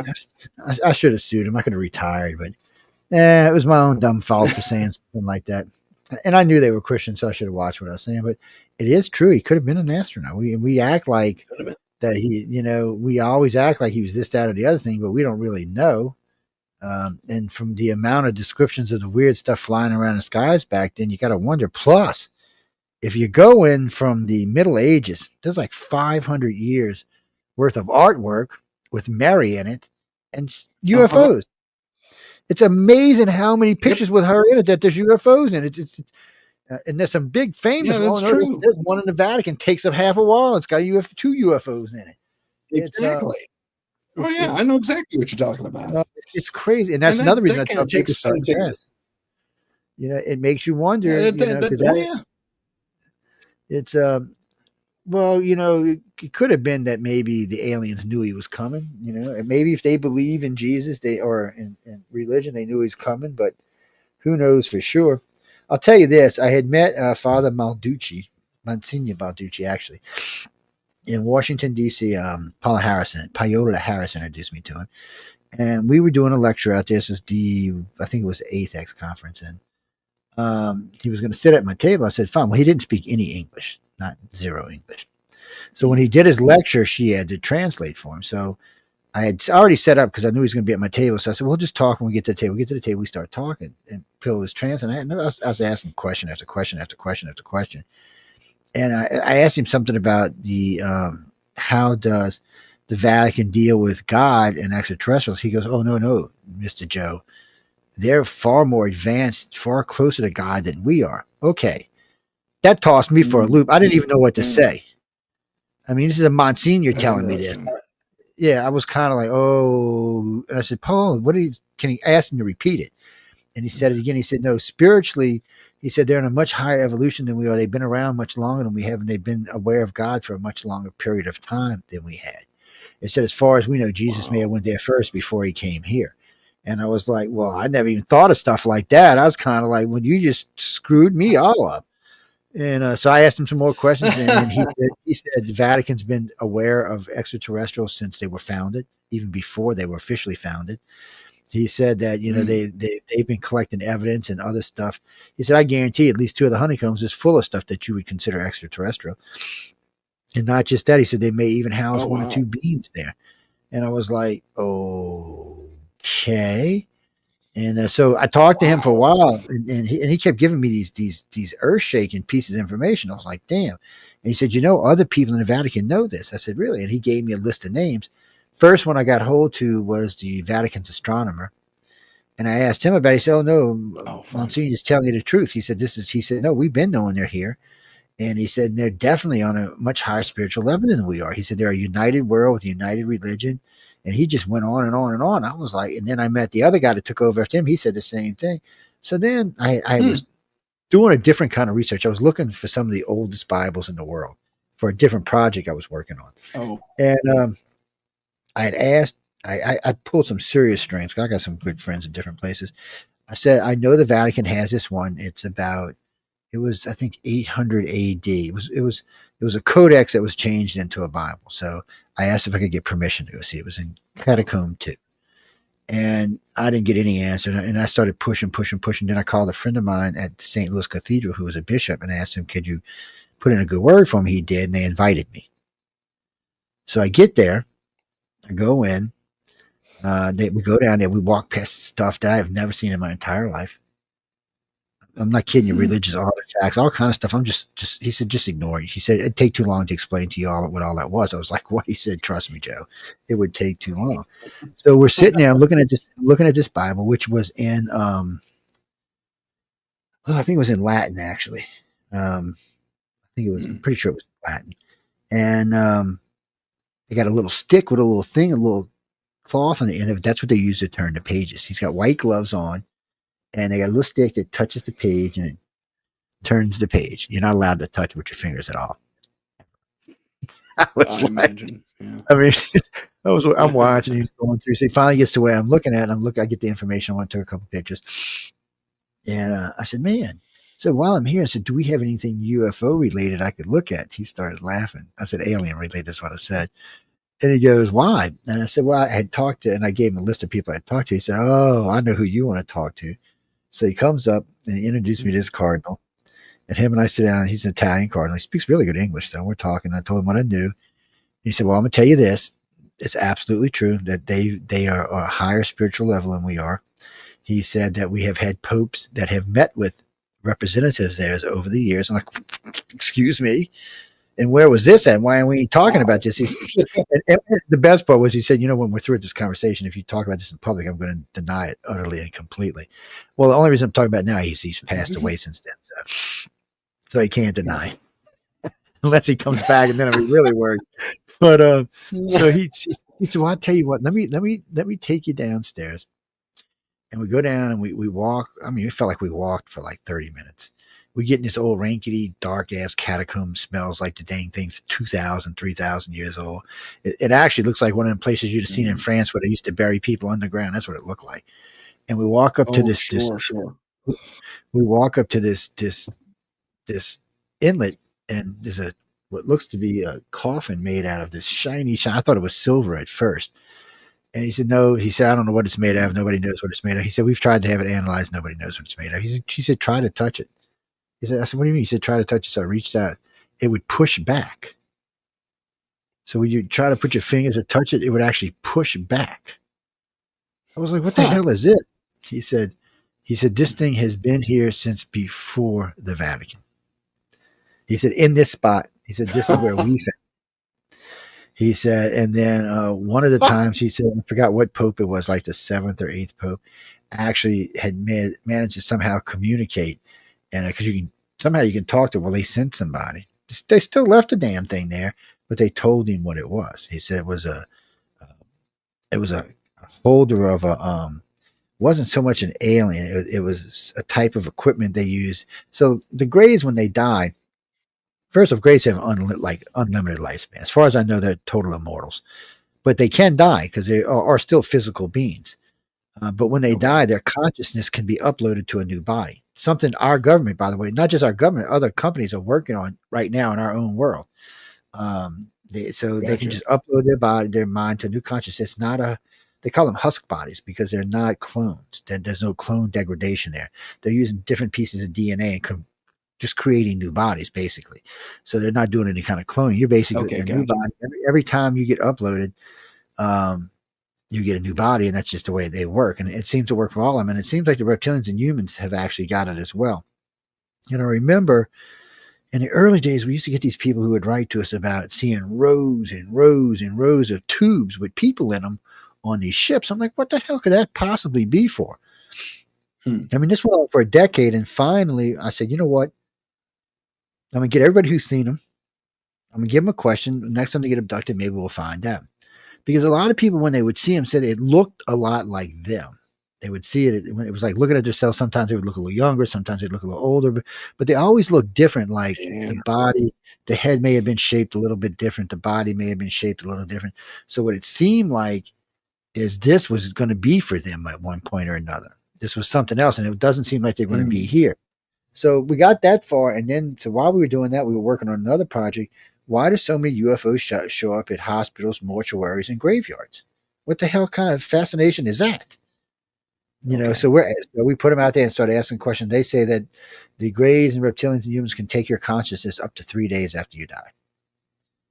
So what they do is they upload your consciousness into a new husk body and take you to wherever you're going to go, whatever off-world colony you're going to go. So that way they don't have to take us and make us missing. They can just wait till we're dying and take us. And that way you're already going to mourn over your family member, but you're not going to think about them anymore. You're not going to think about them being lost on a planet or being stolen or something. They're dead as far as you're concerned. As far as they're concerned, they're not. They're still alive. And most of the time, they don't even wait that long to take. And that's usually when something happens or something they didn't expect happens and they have to go to those places to get them. Or if they were doing something else, usually they just come take your consciousness. They take your consciousness before you die and upload it into them. But so the contactees will tell you this. When they're on board ships, they can upload their consciousness to the hologram deck and go learn different things on their holograms as a hologram, not as a person, but as a hologram, so that they can't get hurt. So they can do all kind of stuff. They can also upload their bodies to new bodies and use those as well. And of course, they can come back to their own. They can also be uploaded into the computer as storage. So let's say that you die somewhere and they're not ready for you yet. They can put you on basically on a floppy, for lack of a better way of saying it, and put you in storage for how. I mean, you may wake up 100,000 years ago. What the bleep just happened here, man? Didn't I just die yesterday? What's going on? It's just so when you get into this stuff, you're kind of like, really? Can this really be true? Well, I was skeptical about it. And then in 1999, Boeing and Masters and Johnson came out and said they were working on a project where they could upload your consciousness into a cloned body or something like a cloned body. So I was like, eh. So then I started doing some research and found out there was a guy took a microchip about this big and had it surgically implanted into his head to see if he could record memories on it. And guess what? He could record memories on it. So then they knew this was possible. Whether they've mastered this or not, I have no idea, because we're never going to find out until the rich people get satisfied with it. But this does seem like somewhere in the either now or in the near future, you're going to be able to upload your consciousness into a new body. It's not the only thing Masters and Johnson done. Masters and Johnson has found out a way to turn off your what do they call them? TRAs. It's I can't remember. I want to call them termites. It ain't what they call them. It's the telomeres. That's what they call them. They figured out a way to turn the telomeres off. Telomeres every year get shorter. They figured out a way to stop them from doing that, which means you'll stop aging. So you will no longer have to worry about the degradation of your body that way, but you will still have to worry about aging through gravity, which I'm sure they'll come up with other ways to do that. But they're starting to say now that within 50 years, they'll be able not only to turn your telomeres off so you won't age anymore, but they'll be able to reverse them up to 10 or 20 years. This is just science. This is no alien stuff, people. This is just everyday science that's out there, and they're pretty sure some of this is already available. Because it's this is, and then I think about this technology, thinking, all right, do we want to give everybody a pill that keeps them from aging anymore? How many more babies can this planet handle? We're at 8 billion now. I mean, I figure we go 16 billion, but after that, I don't think we can go any more than that. That's pushing it. I read a study. Elon might get that population number. Elon's going to start sending something to Mars. Go to Mars, people. Come to my colony. Come be my personal slaves on Mars. Yeah, exactly. Yes, Eli, I'm going to always be up and down on, because he has done great things for us. It's like the other day, some lady screaming at me, we need to throw him out the country. I said, do you realize that single-handedly he is the space race? He's beaten us, the Russians, and the Chinese all combined together, and we still can't catch up with him. I said, this guy is I said, you know how long we've been trying to land a spaceship like that? For as long as I've been alive. Here comes some little upstart from South Africa. Well, let me show you how to do it. Not only does he land, he catches him. He lands him and catches him. He's landing him. That does. Yeah, he catches him. I'm like, come on. And you want to send him to where so the Chinese can get him? No, I don't think so. I think he needs to stay right where he's at. He's got the neurochip.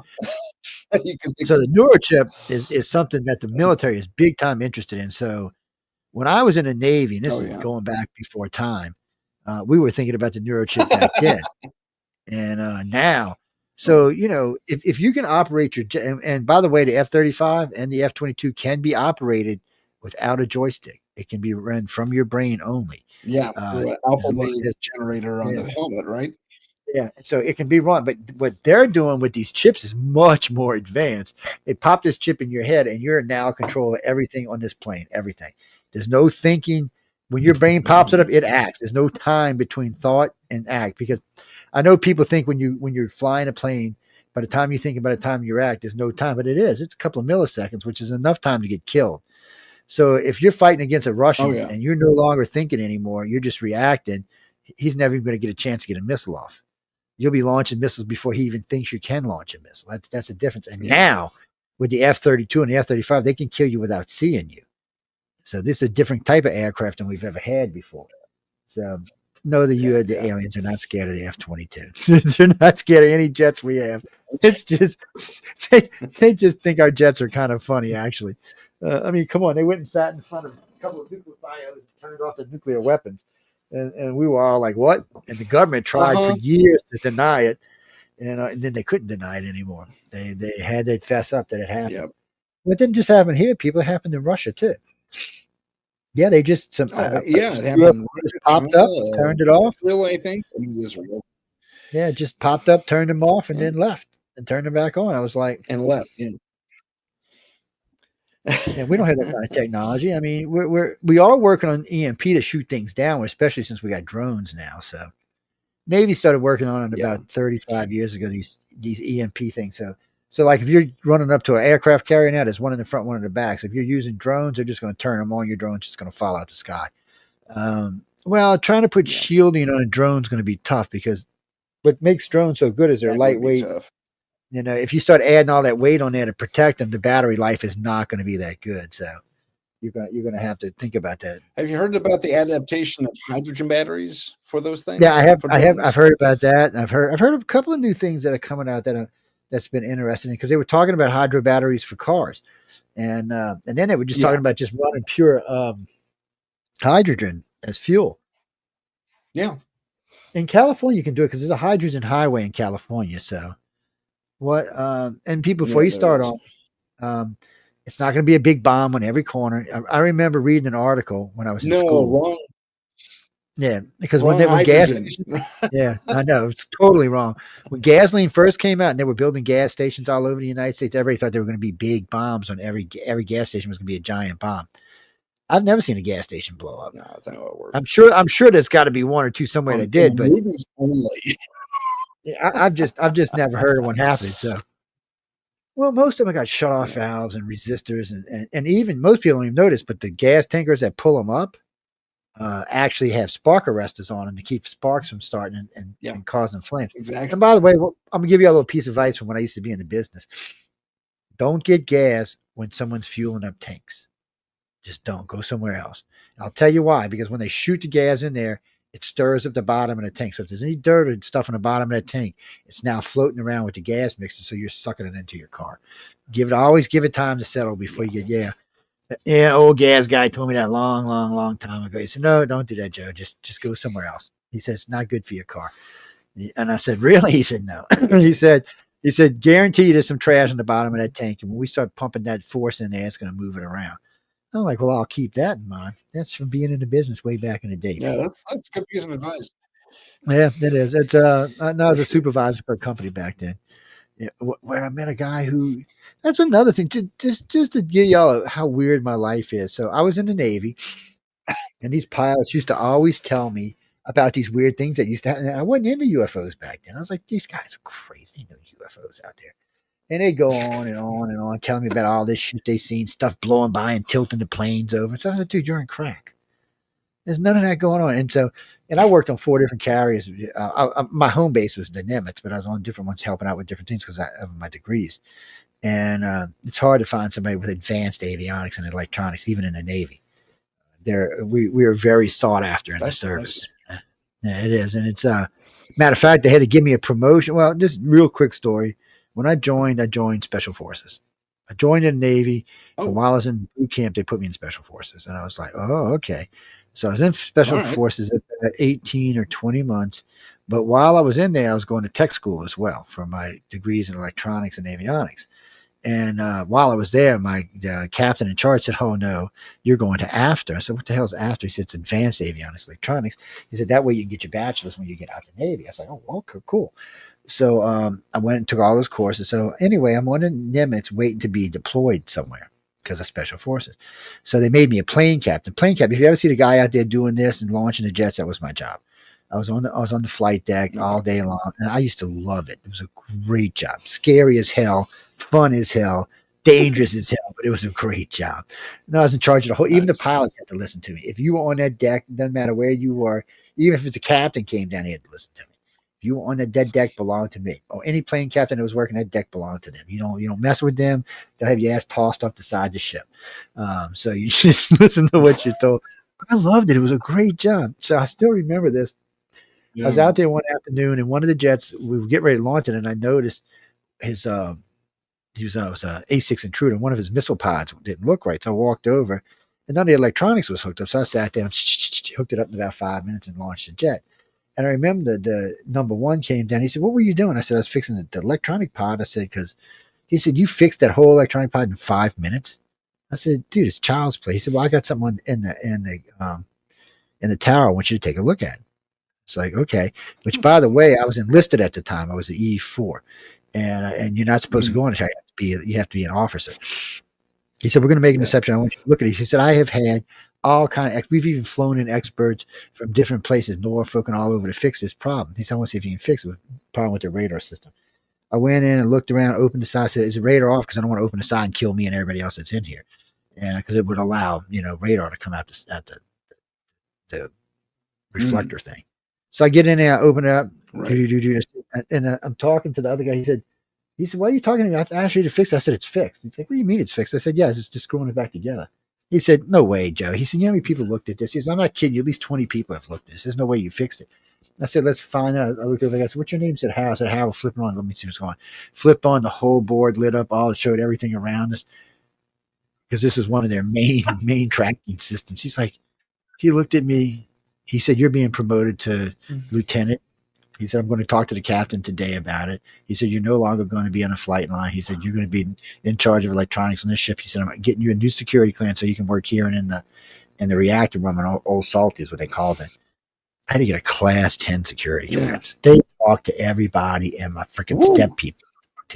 When I got home, people said, "Do you know the FBI was here, Joe? They were asking questions." I said, "Yeah, no." He said, "No, really, Joe, they were being personal and stuff." I said, "I know they were, man. Trust me, I know." So then I still remember because I was mad. I didn't want to get off the flight line. I liked the flight line. Yeah. And then the thing I knew, I was in the conning tower. That's where I lived most of the time. I met the captain. He said, "Captain, come over." He said, "You fixed that?" He said, "Yeah, I'm promoting you, no problem. Don't even worry." Because I got a big raise with it too. Because we always got hazardous pay, so for being in the carrier. And he hooked me up good. I was happy with the money. I was happy. And he said, "Okay, time anything goes wrong, I'm looking for you." And we're sitting out there one day.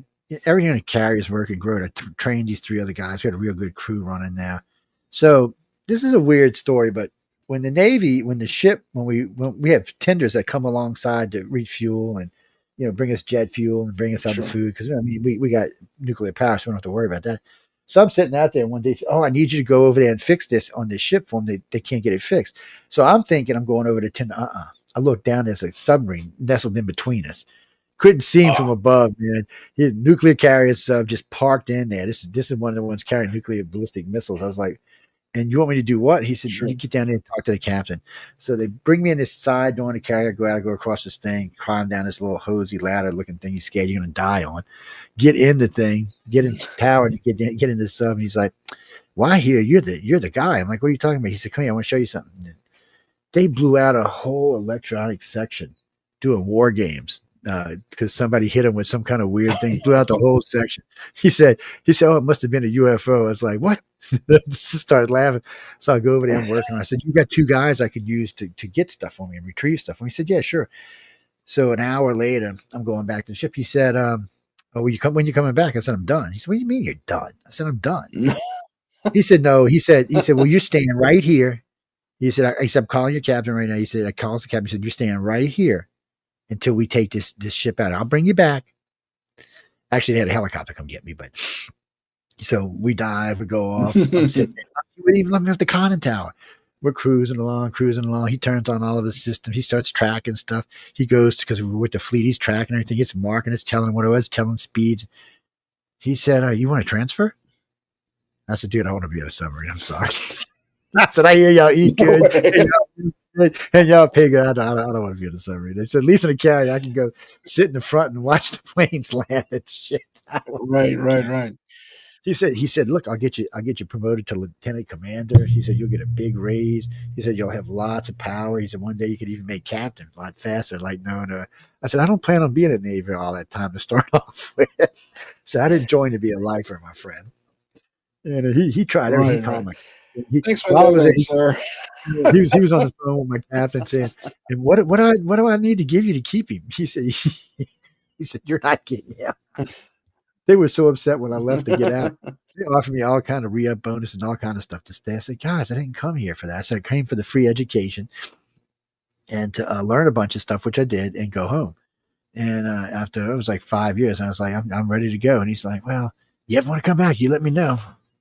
He said, "I'll get you promoted." Yeah, I'll get you promoted before you even get in. I'll get you bonus and promoted before you get in. And I was like, but getting back to what I was talking about before I got off on a rant, these people used to always tell me about these UFO sightings. Well, when I got out the Navy, I got a job. I was bored. I was driving an ice cream truck. Well, all these degrees, I was driving an ice cream truck. I'm not kidding you. So people used to just come up and just tell me about alien, just out of the blue, would just tell me about how they were taken by alien. I was thinking, oh, these people are crazy. And then one day I go to my dentist office, who I've been knowing for, I don't know, 15 years. I'm getting some work done. She starts telling me about this weird experience she's been having at night. I'm like, what? So then I said, okay. I said, something's weird going on. I had applied for some other jobs that had come through, so I'd changed jobs. And I was working in a store as a manager. I got hired as a supervisor, but you got to work in the stores for X amount of time as a GM before they let you be a supervisor. So I'm not telling you, once a day somebody was coming in and telling me about the freaking alien abduction. It was just weird. So then I meet my wife.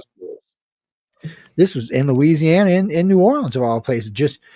I was working for I was working for Easy Serve. Actually, they had hired me as a supervisor, and I was working as a manager until you got promoted. And then I meet my wife, and we get to talking one day, and she's telling me, people tell me that all the time. What are you talking about? So we're in a store one day. She's working the same company I am. We're in a store one day. We're both at the front counter waiting on the VP to come in.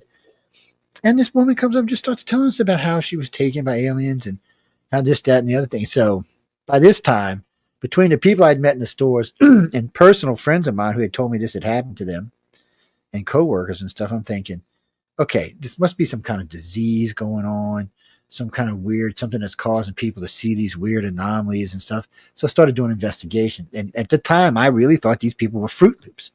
I'm not even going to lie to you. I'm thinking,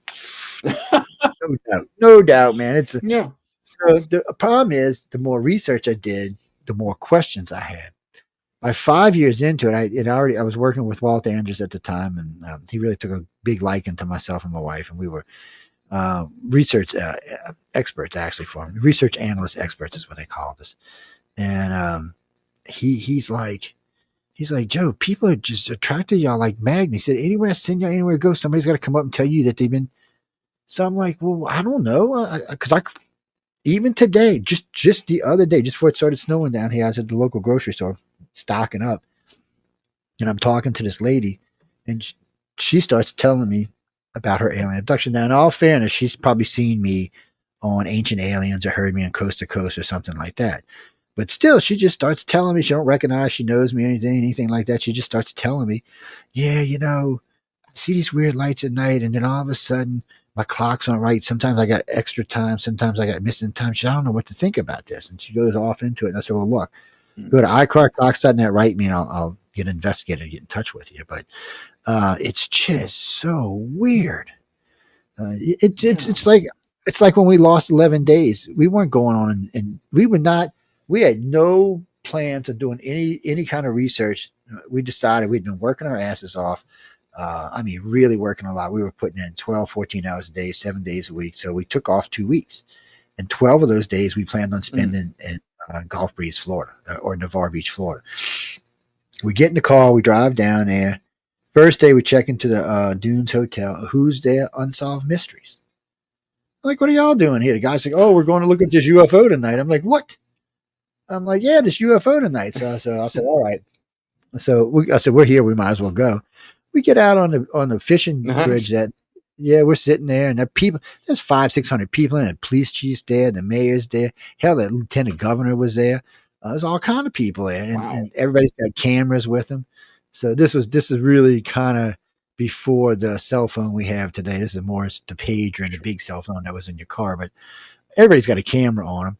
So I'm standing there, and I look out to the bay, and I see this green thing. I said, what's that? It's out in the water. It's like glowing on the door. I said, what the hell is that?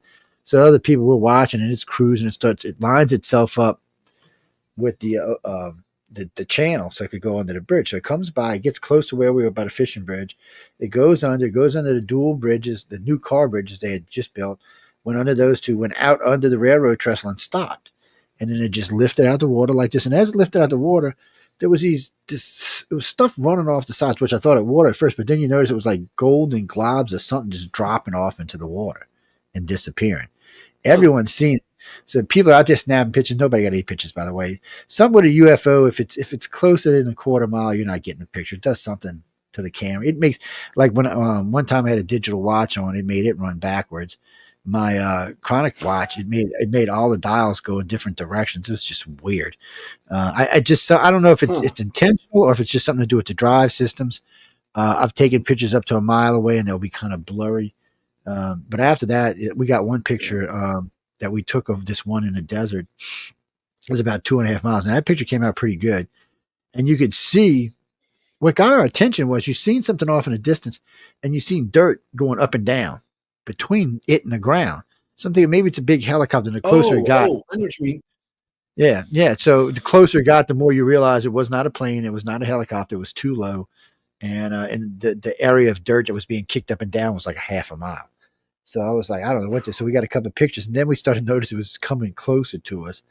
I said, I don't know. Maybe we should not be here when it gets here. And so we hopped back in the car and hauled ass. And some other people seen it, and then some other people disappeared. So it's probably a good thing we didn't stay. But you get pictures like those. But it is weird that some things seem that, you're not, if you're ever real close to one, you're not going to get a picture of it. You can be right underneath and go, all you want, it's not going to come out. Unless they do something that allows you, it's just not going to happen. And frankly, from the research I've done, I'm not even sure if everybody can see an alien craft. So it's always been weird to me that. So think of it this way: Lynn Katai is a friend of mine. She's a matter of fact, we were both Aquarians, and she wished me birthday yesterday. That's what got me thinking about it. So she was in Arizona for the Phoenix Lights, up on the side of the mountain, watching the Phoenix Lights. So I got a question for you. What is it? About 1.5 million people live in Arizona or live in Phoenix. Why did only 16,000 people see this thing that lasted for hours? I mean, the Phoenix Lights went on for hours. Not only that, there was news reporting it, and people were going outside and still not seeing it. Why? There's got to be a reason. So here's another one for you. Mexico City, 1999, I believe, or 1998. This thing stayed there for 20 hours. It was probably half the size of the city. It looks like something out of a movie. A bunch of people seen it. Over 1 million people made reports. The local mayor seen it. The local police chief seen it. A bunch of other people seen it. A bunch of religious people seen it. A bunch of pastors seen it. All kind of other people seen it. They all made reports. But just 22 million people in Mexico City. Where were the other 21 million? And this was on the news live. I think Jaime Maussan was even there. It was on the news live, and still only 1 million people saw it. Why is that? Why did another 21 million people see it? Now, did the news cameras capture it? The news cam, no, nobody. So the first time they found out what it was because a bird flew into it and the bird fell straight down. You couldn't see it at first. And then, and then it picked up. It looked like there was some local forest fires not off in the distance. It looked like sitting there that the smoke kind of outlined it. So you can see it. Matter of fact, on my website, there's a picture that we took that's kind of the same thing. The smoke outlined it so you could actually see the craft. You got to kind of wonder and go, okay, but why didn't everybody else not see it? People are driving, going and coming all day in Phoenix. You go to Belgium triangles. Military was dispatched to look at the Belgium triangles. Half the pilots seen it, half the pilots didn't. This thing flew over a big city, 160,000 people in it. 5,000 people made a report. Nobody else saw it. We have literally tons of these sightings. New York City, one of my favorite ones. One of the ambassadors to the UN, him and his two Secret Service guards are getting out of the car. They look up, and there's a lady being taken out of her window by a UFO. It's a fairly famous case. And eventually, I think all three of them went wacky. No one else in a city of 8 million saw this happen. No one. And he said, the ambassador said, along one of the Secret Service guys said, there were people looking to see what we were looking at, and they weren't seeing it. Why? It's interesting you mentioned that because I have a story that relates to that. I was in the Air Force, ROTC. I didn't go that far in the program, but I did do a tour of a few bases. Just, we're exploring different things, different aspects of where we wanted to go in our careers. And so our CEO took us to different bases. Anyway, I'm at Vandenberg, and I hear this great story where these two SPs, they're just walking, doing their tour. They're at the far end of one of the longer supersonic runways. And there's a series of buildings there, like an auxiliary control tower and some warehouses and some other stuff. There's some buildings there. So they're doing a tour, sorry, not their tour. They're walking their beat basically, and they say they get to a certain point, and above this little auxiliary tower thing with the attached warehouse, they see this massive ship. And the funny thing was, it didn't really come into their view until they were almost right under it. It's like they walked into a field of, beyond this field of obstruction. They walked past it, and suddenly they were able to see it. So that could be some sort of odd cloaking technology that they have. They could disrupt the visual Could be field cloaking. Well, you're saying that. Think about Rendlesham. It's the same thing that happened to Rendlesham. Rendlesham, great example. Yes, it's it's one of those things. I'm gonna show. Let me see if I can pull this up for us, and we'll do it this way. But, so what we I thought cloaking. I thought this, but it's just, well, how can it be cloaking that's affecting this one and not that one, or this one and not that one? And then I figured it out. So I don't think you can see a UFO unless you've been taken by a UFO. I think it's some kind of thing. Once you've been through the field, the shield, or whatever it is, I think it gives you the ability to see them. Not always, but a lot of times you can see them. I don't think if you haven't, I don't think you have, because there's too many times. Not just that. I mean, there's been groups of people out UFO watching, and 5 will see it, and the other 25 won't. Well, those 5 happen to be contactees. The other 25 aren't. So that's the only thing I can find that's in common. It doesn't mean that's it 100%. But it does seem to be at least part of the thing is you're not going to see a UFO unless you've been taken. And think about the pilots in World War II seeing the Foo Fighters. Lots of pilots seeing the Foo Fighters, but lots of pilots in the same fighter group didn't. Matter of fact, one guy was arguing with one of his captains because the thing kept buzzing some of the planes and causing problems. Those planes were seeing it, but the planes on the side and in front didn't see them. And they were telling the guys, y'all crazy. There's nothing there. And the guy's like, oh, no, there's something there. Right. I don't know what you're talking about, dude, but there's something there. And it's insane when you look at some of the stuff that's it's just the one I'm looking for. Yeah, I think this is it. It's let's see, let's put it up there right quick. And let's go. I lost the whole damn window. There it is. Let's open up the whole window and go back over here by you. Okay, so you see this picture? Wait, is this the one? If you notice, this was taken at a power plant in Blunt Island, Florida. So if you notice right here, you're going to see what looks to be some type of saucer shape. Oh yeah, the little circle there. You see it right there. So wait, let me go. So we're gonna make it a little better for you. And here it is. As a okay, there we go. So now you can see it better. So this is what's so weird about this. When we took this picture, by the way, no one saw this. No one. Really? But we've got rules when we're out traveling. If we pass a deep water area, certain types of military bases, certain types of national parks, and power plants, we always take pictures, and this is why. So in this picture, if you notice, you'll see this. This is very clear here. Now you can see it's big, it's round, it's oval, it's hanging right over the top of a nuclear base. So why we caught it was, if you look at this tower, there's smoke coming out this tower, and it's coming all the way across and being picked up right here. Whatever this is picking this smoke up. That's why we can see this. The smoke from the tower busted this thing. It allowed it to be seen. But it gets even better than that, because it's hard to see right here because I don't have it blown up. Let me see if I do it like this. Right here is a hole. There's a hole in this thing. It kind of looks like a dropostone almost. If you look at the notch right here and the hole right here, but there's a perfect hole there. Well, we didn't notice this at first, but right here is a UFO on an angle, it's tilted on an angle headed right here. So nobody saw this UFO right here for days. And then one day I was just looking, I had it on my 70-inch TV and I seen it. All by luck, just here's the tower. Here it is. I mean, you can tell you've got things to judge size. So this is a big power plant, and you can see how big this thing is over above it. It's big, whatever it is. And then whatever this is probably some type of little craft coming in, but it's not that small, because when you look at it next to this ring right here, it's a decent size. It's probably the size of maybe an F-22, maybe a little bit bigger. And it's on a tilt. It's headed right for this. And you can see all the smoke. If it wouldn't be for this, This little trickle of smoke was this thing must have been slowly turning or something. And it drew this smoke over and it just picked it up and it covered the whole ship. And you can tell it's kind of fatter in the middle, thinner on the edges.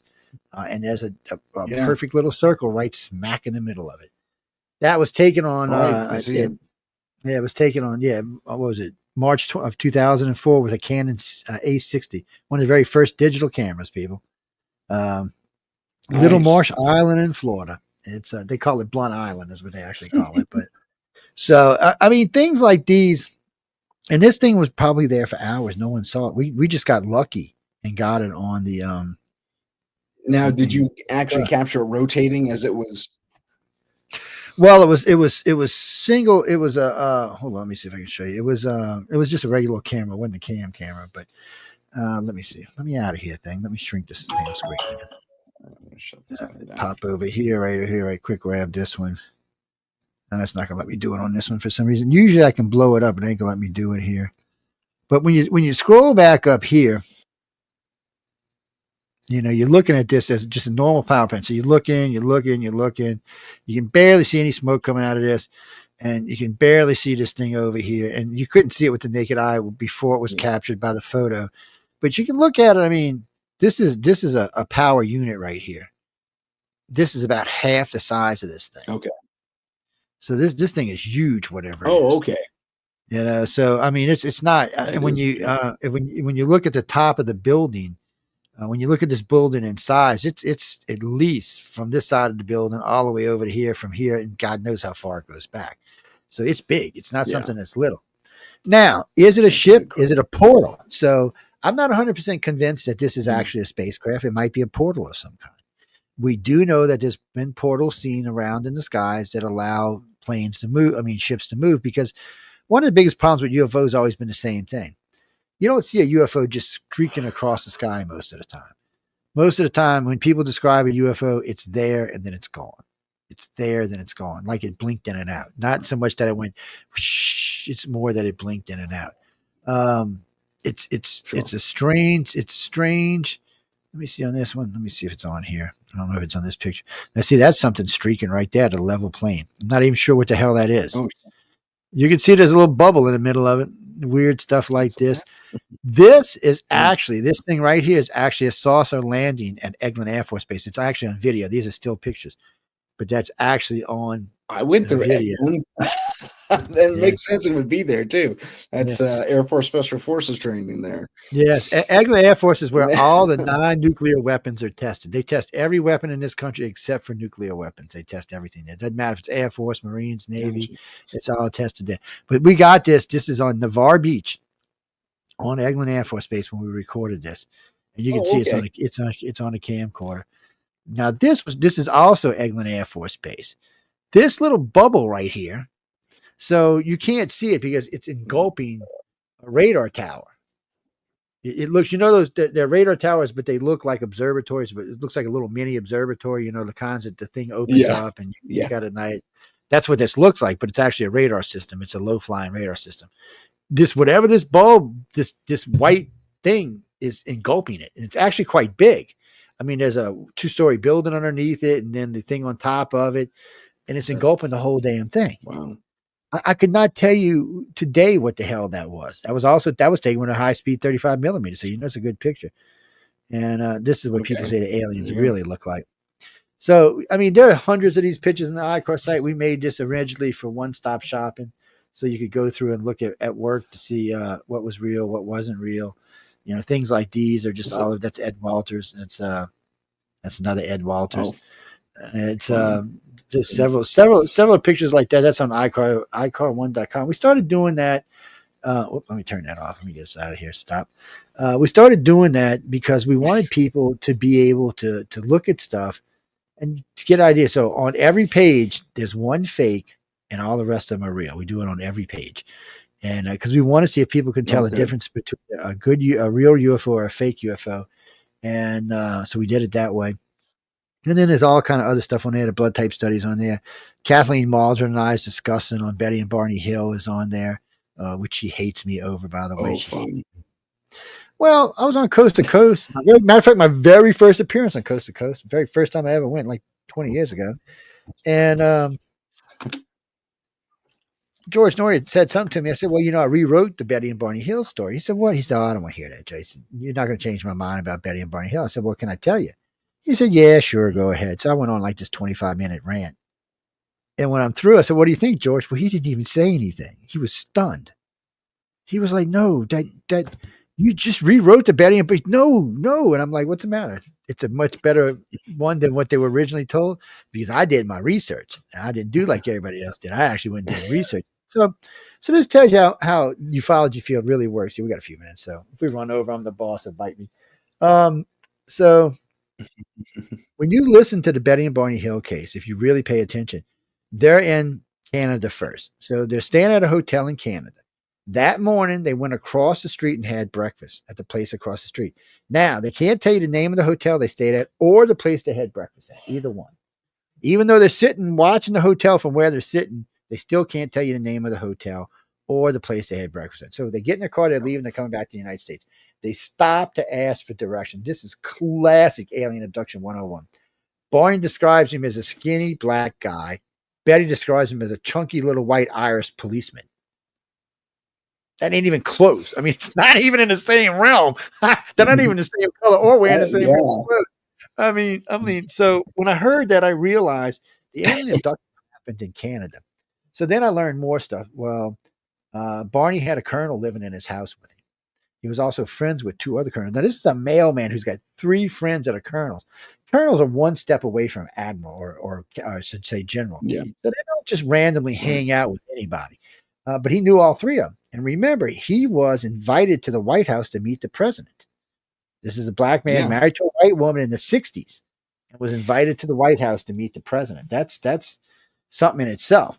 But we also found out that Barney, not Betty, but Barney had been seeing psychologists since he was young, which means somebody had tipped the government off when he was young. They knew he was being taken.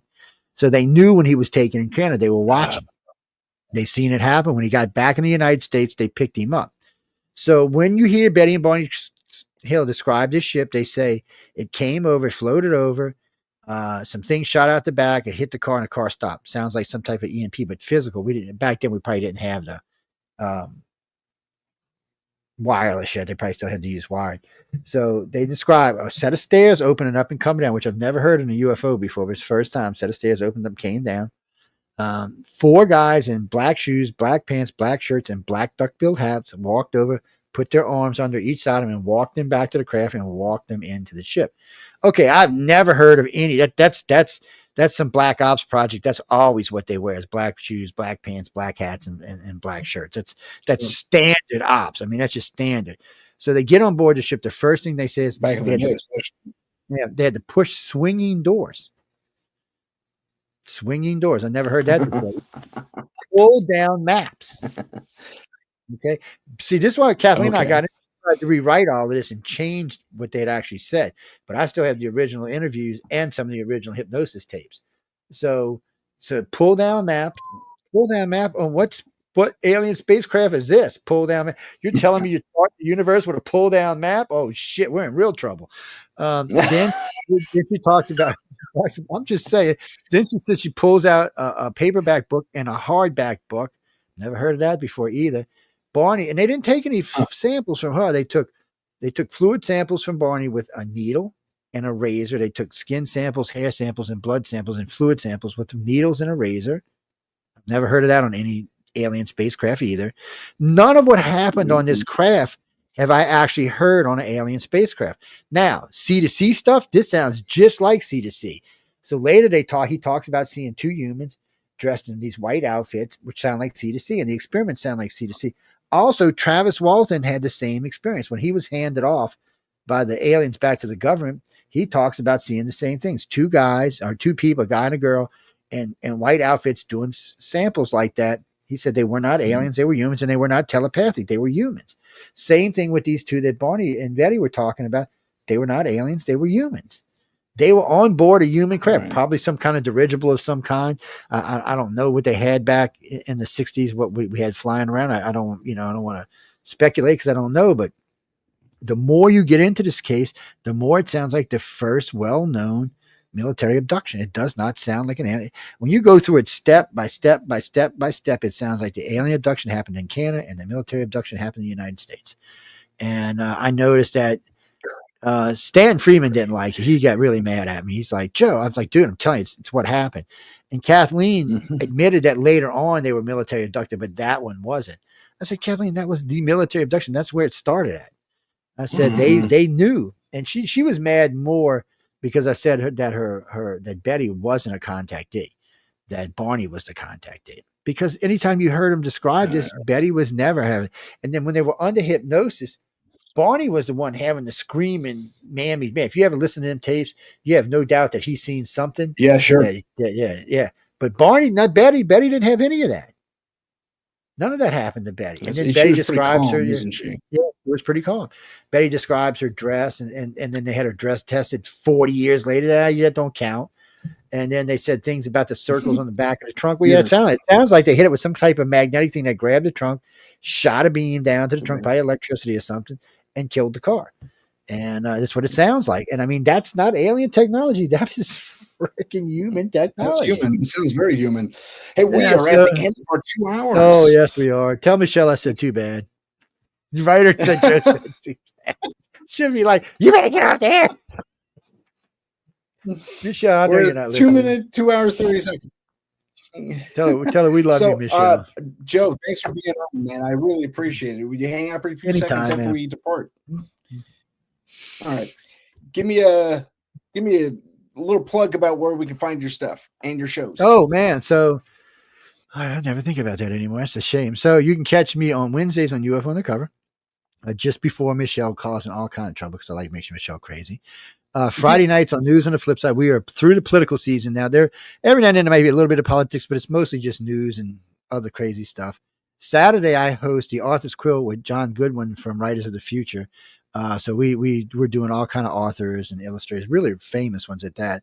And I mean, we've had some seriously famous people in there. And then later in the day, I host with the different hosts from our network, the chat, which is just, well, you can call it whatever y'all want, people. I'm telling you, we modeled it after Seinfeld. It's about absolutely nothing, but yet everything at the same time. So everything's free game there. Whatever you want to talk about, it's open. We take questions all night long. Matter of fact, most of that show is dictated either by the new host or by the listener itself. And then occasionally on Mondays, I do Science and Beyond, which is strictly what it is, Science and Beyond. We do stuff that would be considered beyond, and we use science to help y'all understand it. So it's definitely a different kind of show, but it's I like to geek out every once in a while. I can't help it. I'm a geek at heart. I really and one of the nice things about the chat is sometimes we get off in the crazy sci-fi talk about what's your favorite type of sci-fi. I am personally what you call a near now sci-fi fan. If y'all know what that is, that means sci-fi that's within the 100 years or so of where we are today. Things like Babylon 5 or some of my favorites lately have been The Expanse and Altered Carbon. Okay, if you're a kid, you can't watch Altered Carbon. I'm sorry. Really, you can't watch The Expanse. There's too much violence and way too much sex. Sorry, guys. It's a great program. I like that they're learning on. See, it's what you and I were talking about earlier, extending your life through science. So they just got this little thing they stick in the back of your neck and upload your thing. And anyway, I'm gonna shut up now and let you do you before Michelle comes in here and says, "What are y'all doing?" Okay. Thanks again. Ladies and gentlemen, this has been Paranormal Insight. My name is Tim Sudano. Don't forget to catch us next Thursday at 12 p.m. Pacific, 3 p.m. Eastern, and we'll see you next time. Thank you. Next time. I can't hit